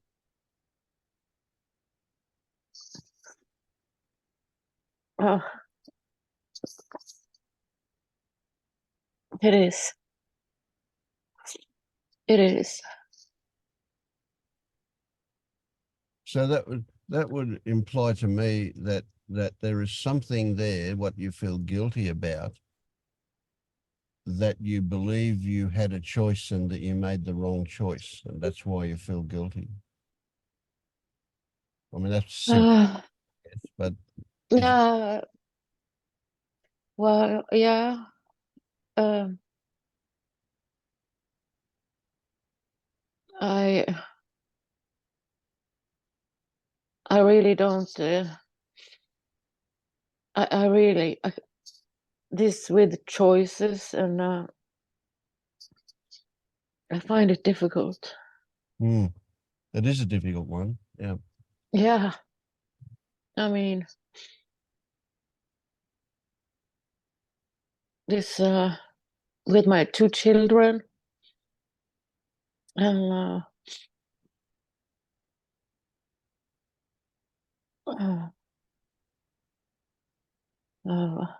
it's like I can see my daughter now making similar choices that I have made before, and my grandson, and also my mother. So I can see it's like a circle. It goes from one generation to the next, so I can see the patterns and I can see why, and then it's easier to not feel the guilt. I can see So this but is what you still. feel guilty about? You feel guilty about all of these people around you not being someone? Yeah. It's like I just so want to connect and be brave, to just speak and to be from the heart, just say hello, we love each other, I know. But yeah, it takes two. Yeah. And then you get reactions and things. I got so angry. a couple of weeks ago. So I kind of lost it a bit. And I think it's because I've been holding things in and not speaking. Yep. Because I'm so scared of being rejected. So, and then it was just like I needed to set a boundary, and to do that, I got angry. I can see that now. And for the first time, I can actually see why I did it that way. And it feels okay. That's okay. I refuse to. I mean, I don't want to. I can say sorry, but I'm not sorry. You know. I mean, I needed to put out some boundaries because I don't know even know who I am anymore. Mm-hmm. I'm trying to find out. I'm trying to find my feet. Yep. Yeah. So it's been a bit confusing because sometimes I feel like I can see things from this kind of space where I see my character, you know, from the outside, like Yep. not identifying so much. And then I'm just like, boom, middle in the story, crying. And so it's been a roller coaster. Yeah. And I wonder if there is anything is there anything to do to maybe get rid of some of these beliefs in the body, I mean, because I think it's quite deep, some of them. Yep. Yep. Especially this that I'm not good enough, and the fear of rejection. Mm-hmm. Mm. Yeah, that's a tricky one too, But- isn't it? You know, you think Well, if I'm authentic, then I'll get rejected. yeah, Mm. like this anger, Mm. my anger, it gets rejected. I know, because it's too much. Yep. Yep. Yeah, I have that problem too. Yeah. Yeah. It's easy to overwhelm. And it feels, and it starts like afterwards it's so much fear. Also, after I'm angry and then it relaxes, and I got, it's like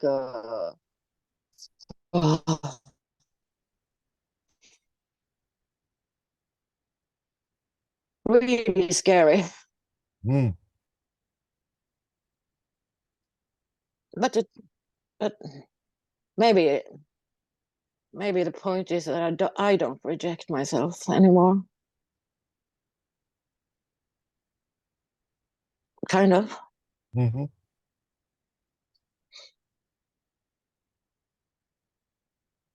I don't know if I make any sense. Yeah, I follow. I don't know that I can understand it completely, but I do follow what you're saying. Yeah. So what's the worst case scenario? What's same for Andre. Just what's you know, let's say imagine that you're suddenly you can be really authentic and you just tell people exactly what turns up without any apology. What's going to happen? Everybody's going to reject you. What are they going to do?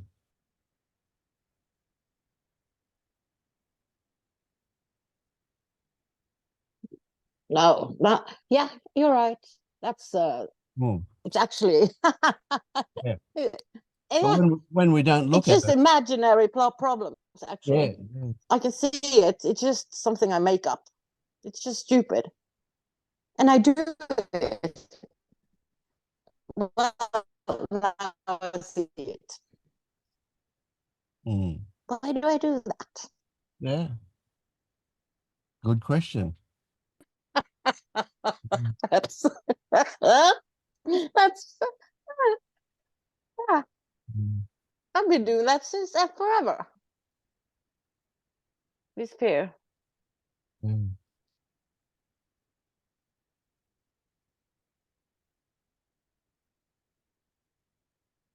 Yeah, the biggest, Yeah, I think that's the worst thing. I think that when I was a child and people called me too much and crazy, and when I was in a psychiatric treatment, and this fear of being crazy, and it's all just thoughts, and I just made myself kind of crazy thinking all this stuff. yeah. So I realized that, but when I went down into the body, there was so much grief and pain. So I went up in my head again and started thinking, and then it got too much, and now I'm going crazy. So it's been like this roller coaster. But I think feeling is better Mm. anyway, even if it's quite a lot of sadness in there. Yep.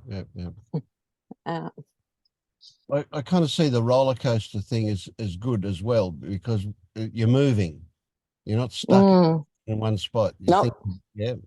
And things always go in and out, up and down, around and around. Yeah. Yeah. Yeah. And when you say this awakening or these things, and you shouldn't have expectations, and oh my God. And I have had so many expectations. And when people say nothing changes, it scares the shit out of me. I Yeah. think, why the hell does I do this thing? Because I want changes. Mm. I want to stop suffering. Okay. But Here's a saying that rings true for me that I like, and that is that, yes, nothing changes, but everything is different. yeah. That's Yeah, when you see that from this other perspective, sometimes I Mm. can see it. And when I went through that gate, I had 1 week. But now it's like, I think I should do it all over again, because maybe I just got a real glimpse at how it could be without thoughts. Okay. Then I see. Now I see. Yeah. Now, it is not ever going to be permanently like that. No. Call that a honeymoon period. Okay. So it always ends. Yeah. No, it always ends. Mm-hmm. Yep. Yep. But it'll come and go. Yeah. So yeah, we do. It is a very attractive thing, and to want it all the time is pretty normal. But in reality, that doesn't happen. No, and it's like I've forgotten all these. I think I just like I had some insights, and now when I try to remember them, it's like it was something about words. It was something about all words pointing to something, and then okay, but yeah, no, it's like there, but you can't think your way through Yeah, it. exactly. You can't think your way. Yeah. So it's down in that heart, and then yeah. Mm. Yeah. No, but I'm glad I put on my video and I spoke a bit, because I've been thinking about these meetings for a couple of weeks, and I'm just like, come on, Rita, I missed you. Yeah. Yeah. I'm glad you're here. Yeah. Yeah, and it's not so many I feel safe enough to show myself to this way. But it's a few. And you don't need so many. Yep. Yeah. Yeah. Every one of these experiences changes us. Yeah. Yeah. And most changes are small. They're quite subtle. We don't notice them. And it's only afterwards when we look back, we might recognize them, but maybe we don't, because they become normal very quickly too. Yeah. Yes. Because when I think a couple of years back, I see huge changes, and its life is so much better. But still, it's easy to forget when it's like each feeling, it's each kind of state you're in, I'm in. It's like a whole. It's like a person. Maybe it's like it's memories from when I was a child. Mm-hmm. Some parts of me, if I can call it parts, are really childish and quite grumpy and selfish. And then I have this. It's like the mother in me. It's like this loving energies. Oh, that's beautiful.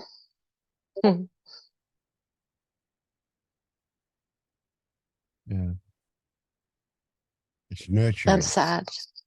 Yeah, and full of. Yeah.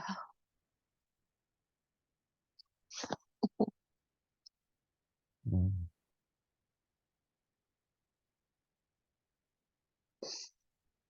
Mhm. Yeah.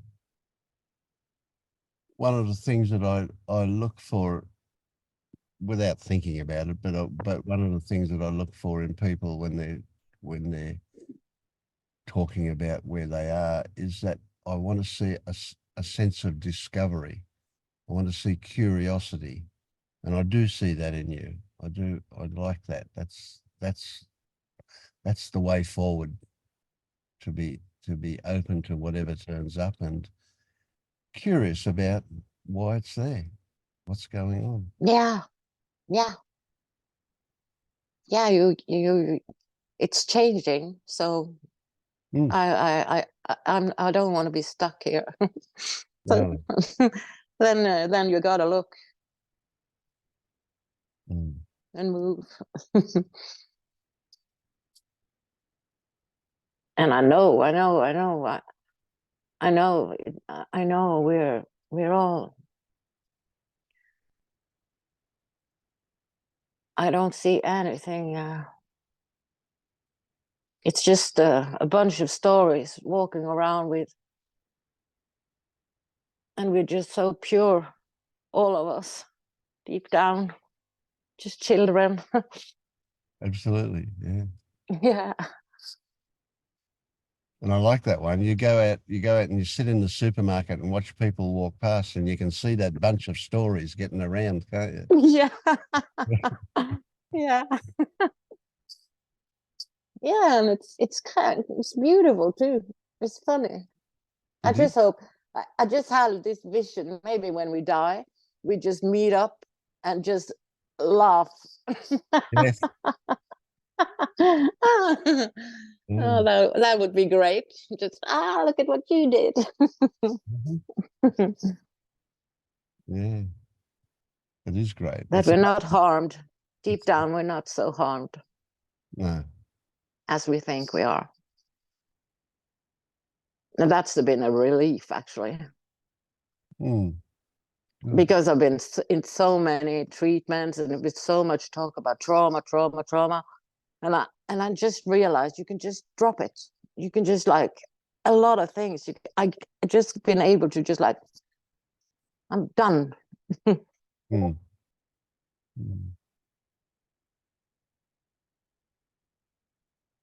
Mm.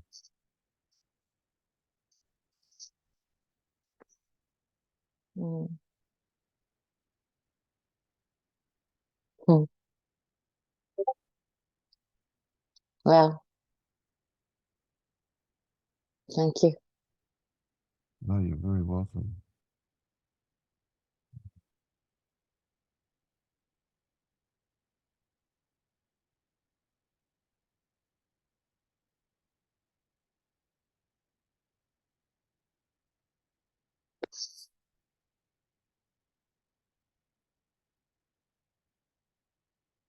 Mm. Are you at work, Bianca?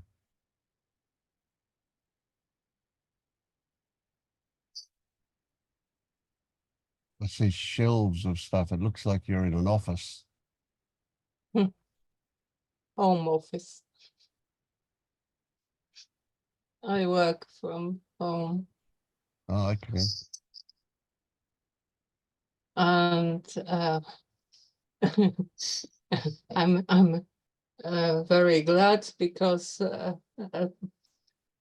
we were moving, and I had always my background fuzzy, not to show all this mess behind me.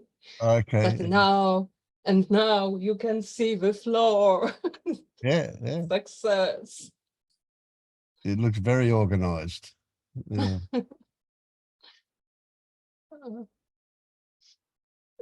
For a time. Yeah. Oh, yeah. It's always like that. Yeah.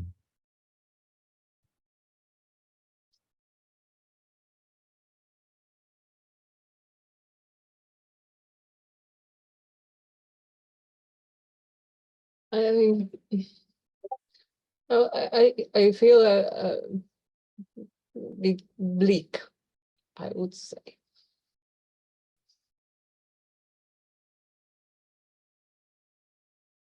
Oh.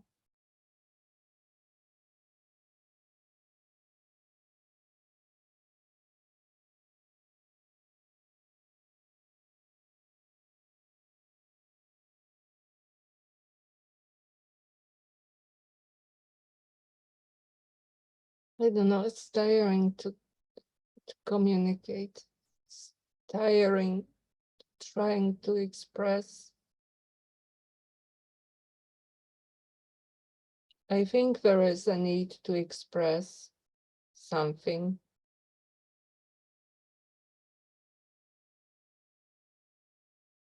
Maybe not even connecting, but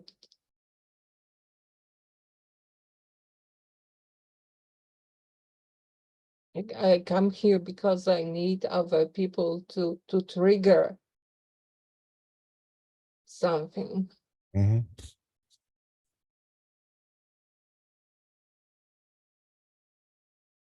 But the bleak feeling is already there, though, isn't it? That it was already triggered by something else.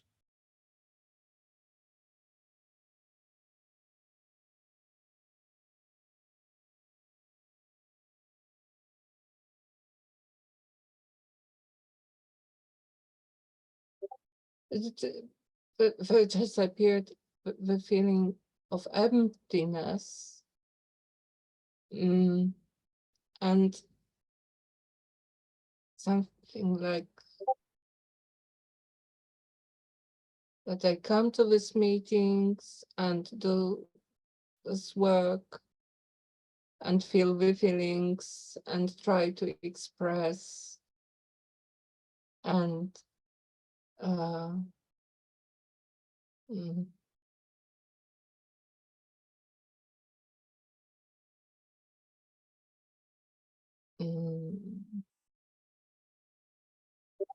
I evoke curiosity just to avoid this emptiness.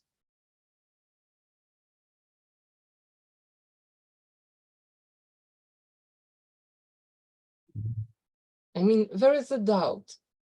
Do I really need to express something, or is it just a task I gave myself to just to have something to do? Is there an idea of an outcome from expressing? Is there a story about how it will be better if you do express? Other than something will go out. Yeah, well, expression is like that, isn't it? It's something going out. So if you can express something, then that emptiness might go out with it. Is that a thought? No. No. So it's going to take a lot more than expression to get rid of the emptiness, eh? Do we need to get rid of the emptiness? Is there an imperative there to get rid of that? No. No. So it's emptiness is okay?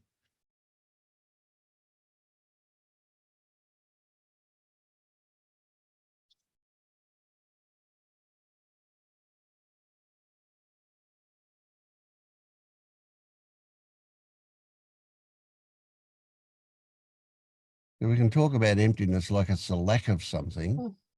or we can talk about it like it's a brilliant place to get to.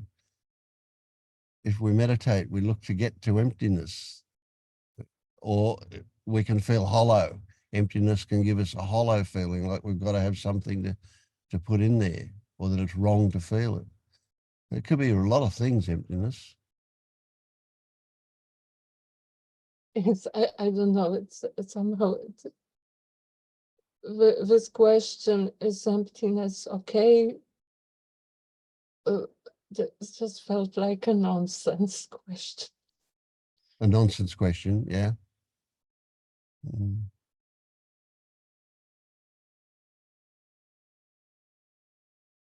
So It's rather about all the other things that I do. Mm,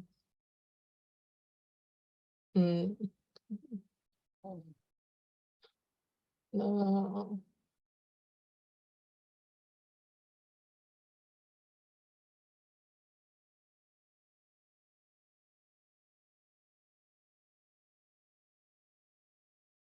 How much of this is fake? how much is fake? Is Mm. that what you said? Yeah. How much of your emptiness is fake? How much of what? What is this? Coming to meetings, Right? discovering things in myself. So by fake, you mean it's not real. It's pretend. Yeah, it's destruction. Destruction. Okay. Yeah. Mm.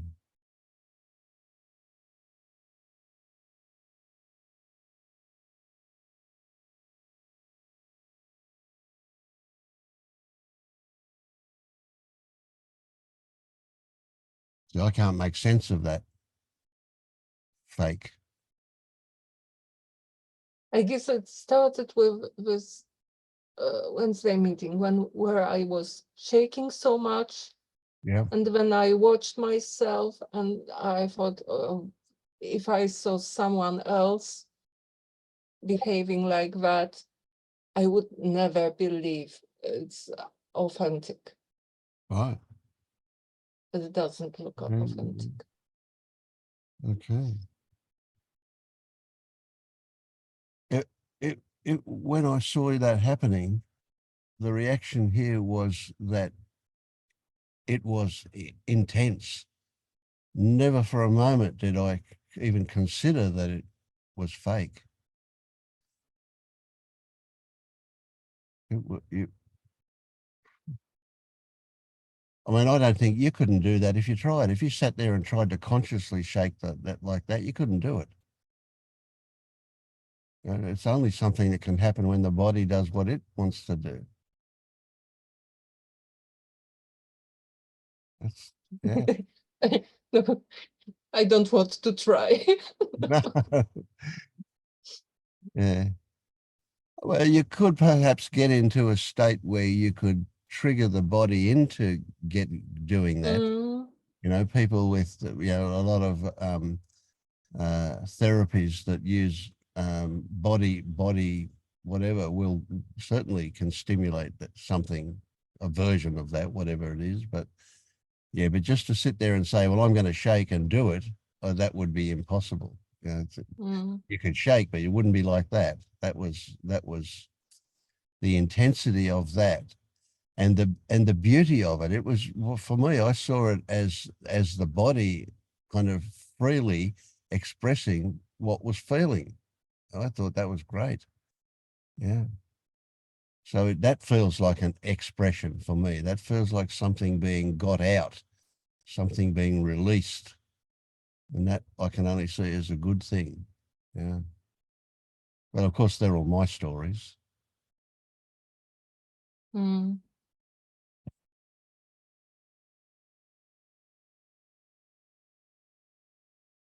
Mm.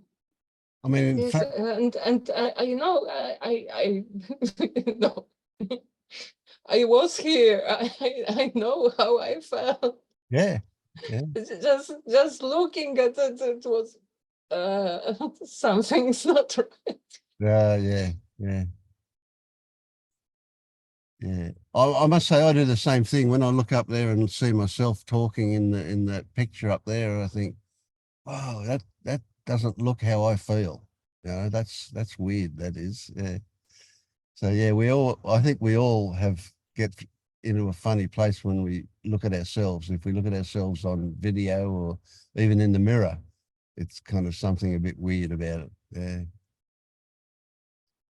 Because how we feel, how we think we look, is different to how we actually look, and nothing to do with how we feel.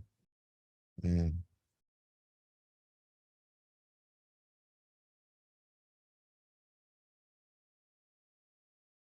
Which for me highlights the fact that I can't possibly know, if I don't know what's going on inside me, how can I possibly know what's going on inside anybody else? No chance. Yet I'm really curious about that stuff. I find it's the best entertainment. And I don't mean that in a frivolous way, but it is absorbing to see what people really feel, which of course doesn't happen in normal society. We are fake in normal society. We've got, I think Jenny used the metaphor of a plastic face, the mask. And I thought that was pretty good. A lot of people do that out there. I mean, it's literal, isn't it? You know, especially with women that spend a long time putting makeup on before they go out into public. You know, that's a mask. Mm. Yeah. So I actually find myself, I don't know, a few days ago, watching television, and this woman who was a high-powered executive, actually, she was the something or other on the Reserve Bank of Australia, and she was talking about stuff, and I noticed that she had no makeup on. And I was so impressed by that. I thought, wow, I really like this person before I even get to know them. I like the fact that she's brave enough to go out there and show her true face. No makeup, none of this bullshit about eyelashes that are longer than the normal and all that kind of stuff. There she was. Didn't even have lipstick on.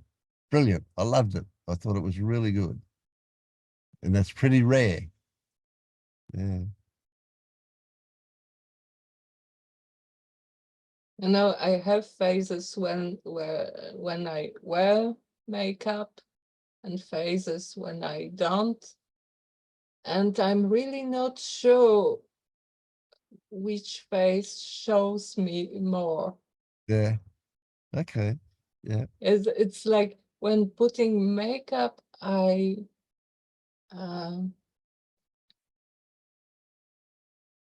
it's like showing my inner self more. Okay. Yeah. What I like, what I want to communicate, Yes. what I want to express. It's like with wearing clothes. Clothes are also means of expression. Yeah. Okay. Yeah, and without makeup, it's I was just born this way, not my fault, not my responsibility. Yeah. Okay. Well, thank you for that. I hadn't seen makeup and clothes as actually an expression of the inner stuff before. I always saw it as hiding stuff. So there you go. Thank you. That was a good insight for me. Yeah.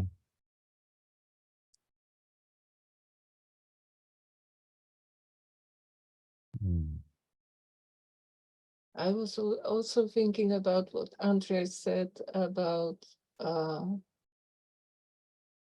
with communicating feelings, and how there are labels that are needed for communication. You know, because I was also, it's like I feel bleak now, and if you ask me how does it feel in the body, then there is a question: how do I know which sensations are connected to this bleakness? Yeah, my nose is itching. Is it a part of bleakness or not? Yeah. I love the way your mind works. That's good too. You know, yeah, of course. We can feel bleak and have other feelings that are not associated with the bleakness. Yeah. How do you know which ones are involved? That's good. Yeah. But I buzzed on the word bleak. You know, I haven't heard that word for years and years and years. I don't. You know, it's not commonly used in our society for some reason. But it's very expressive, isn't it? It's very informative. We talk about bleak weather, you know, and it's grey and dull and bleak, and yeah, it's very, very evocative word. I like it, and yet we don't hear it much. Just how it works. I have a word in Polish in mind and look for dictionaries, and this is how it comes out.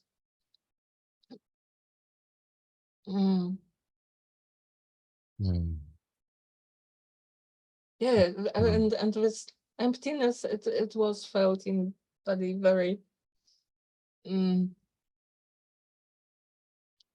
It was very concrete. It was like I had a tube going from my mouth to my navel, about this big in diameter, and just air inside.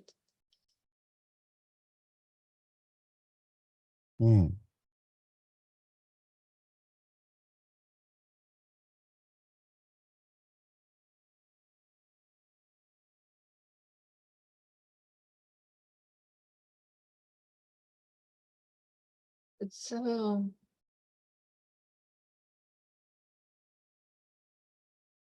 yes, it's like you say, that this curiosity and discovery, it's so entertaining.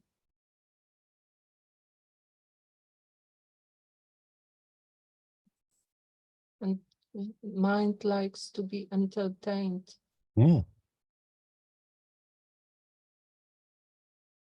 Yeah, you've just got to have silence for a moment to see how almost obsessive it is with being entertained.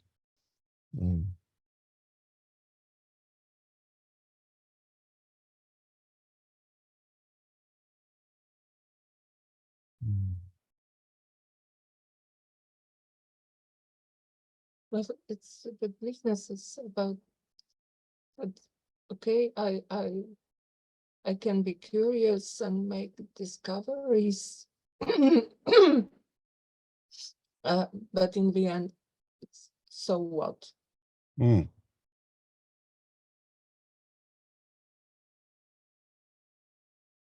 It's just entertainment.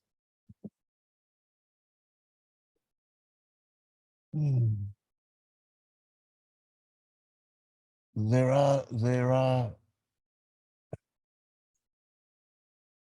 side benefits or side effects to that as well. So when you say, well, so what? That's looking just down the barrel at one end result kind of thing.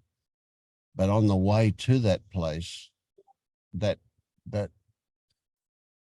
curiosity, the discovery that happens, it changes you. So when you get to the other end, you're not the same as the one who started out with that. So what doesn't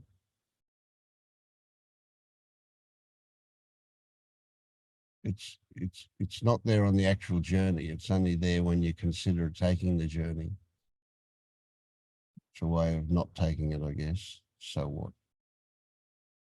So what's another way of saying the implications are nothing? But that's not true. The implications are something.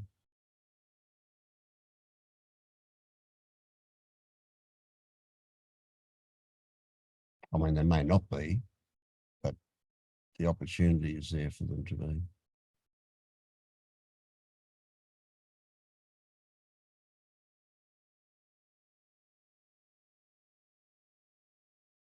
So while it's true, you could say, while it's true that you are feeling what you are feeling, and that's the way it is. That's true. If what you are feeling is unpleasant, then you would like it to be different. Just naturally, you would want it to be different. And being curious about it opens you to discoveries about it,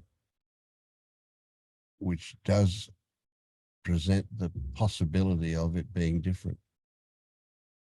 Almost certainly it will be different. If you discover something, that will definitely change it.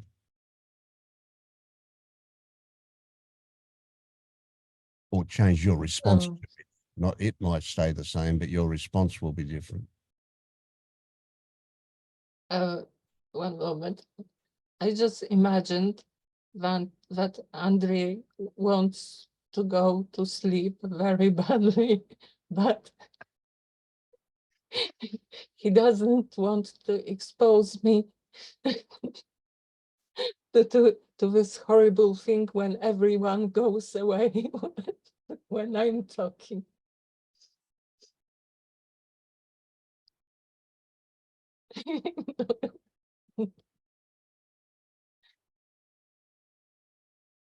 I'm still angry at you for the Bodhisattva thing anyway, so. And people tend to leave the meeting after about 2 or 2.5 hours anyway. If you're unfortunate enough to be one of the last ones to talk, you say, everybody's leaving me. It's just everybody's ass gets sore after 2 hours, you know? Yeah. Don't take it so personally. Yeah, and also I feel like my body, I feel a little, whatever I felt in the part where I was talking was a little bit intense for my body. So my body's a little right now. So it's not about what you're saying. But yeah, I felt an urge to poke you, but I think Vince is doing a great job anyway. So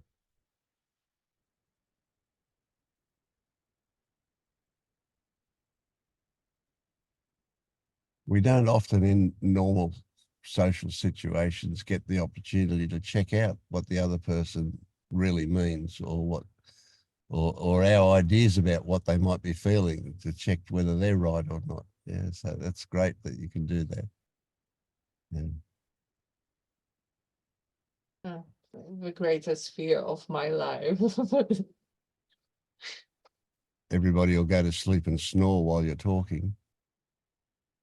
No, that I'm doing something wrong, but no one will tell me because they are so polite. Okay, yeah. Yeah. Even here in this group, you get a bit of that, I guess. You know, people will be polite. Yeah. Yeah.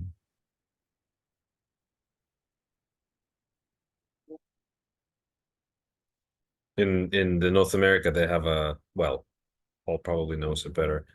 But my experience is they have a shit sandwich, as they call it, or where they like they don't say things the way they do say them in Europe, like straight away. Like whatever you did is, I think like your job is whatever you did here is like shit or crap or I don't like it. They will say first they will say, "Oh, great job, amazing job," and then they will say like redo all of it, and then they will end up on a positive on a I think on a positive note. So good, bad, good, yeah.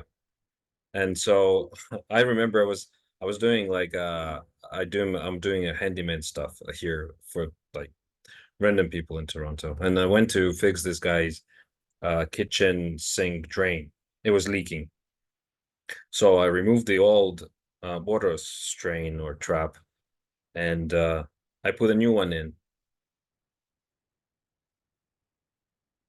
Okay, and I put a new one in, and I left, and then I checked, and the guy sent me a message, and he said, "Great job, awesome, it's so much better now, but there's a leak."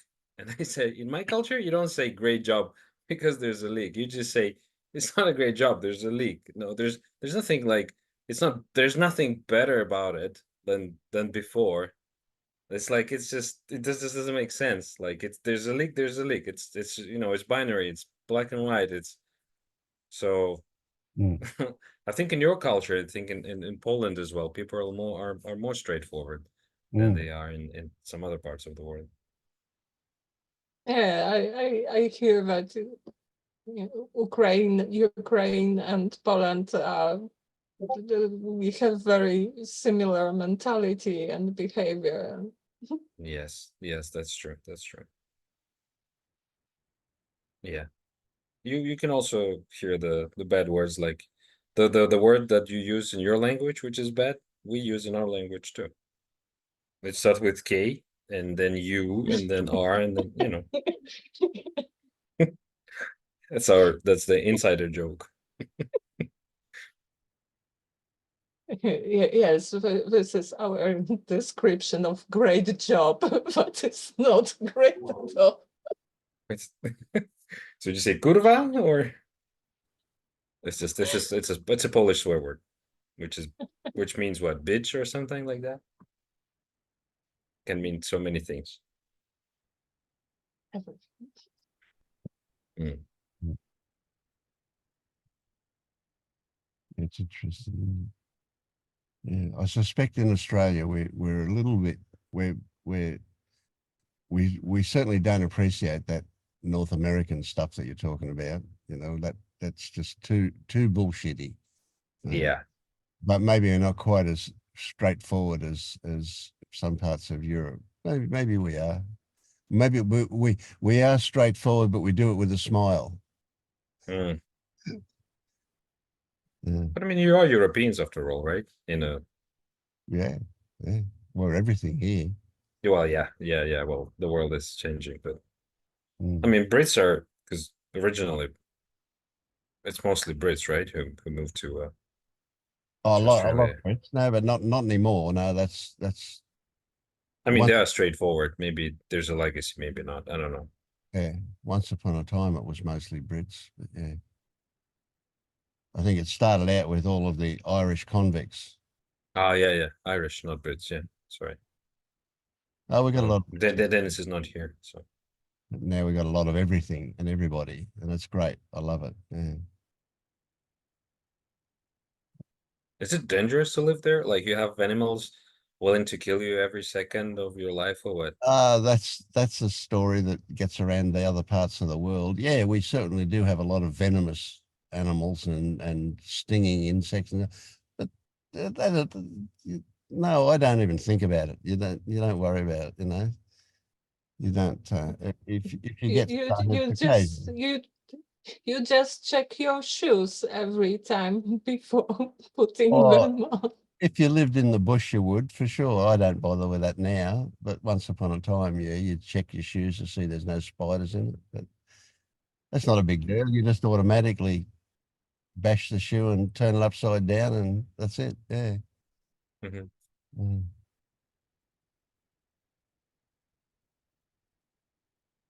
But now you have a dog. who takes care of that, I guess. No?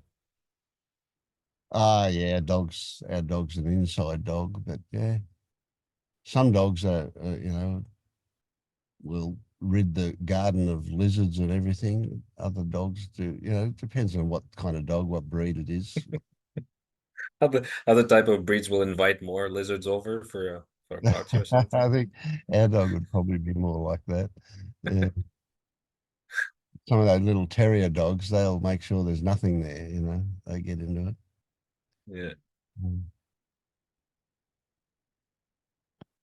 Okay, well, Dennis has just arrived, but I'm thinking it's breakfast time. So, Pouch takes. yeah. All right. No, past midnight. Well, Okay, yeah. All right. All right, so thank you I'll see you all later. Yeah. so Bye. much. Thank you so much. Bye bye.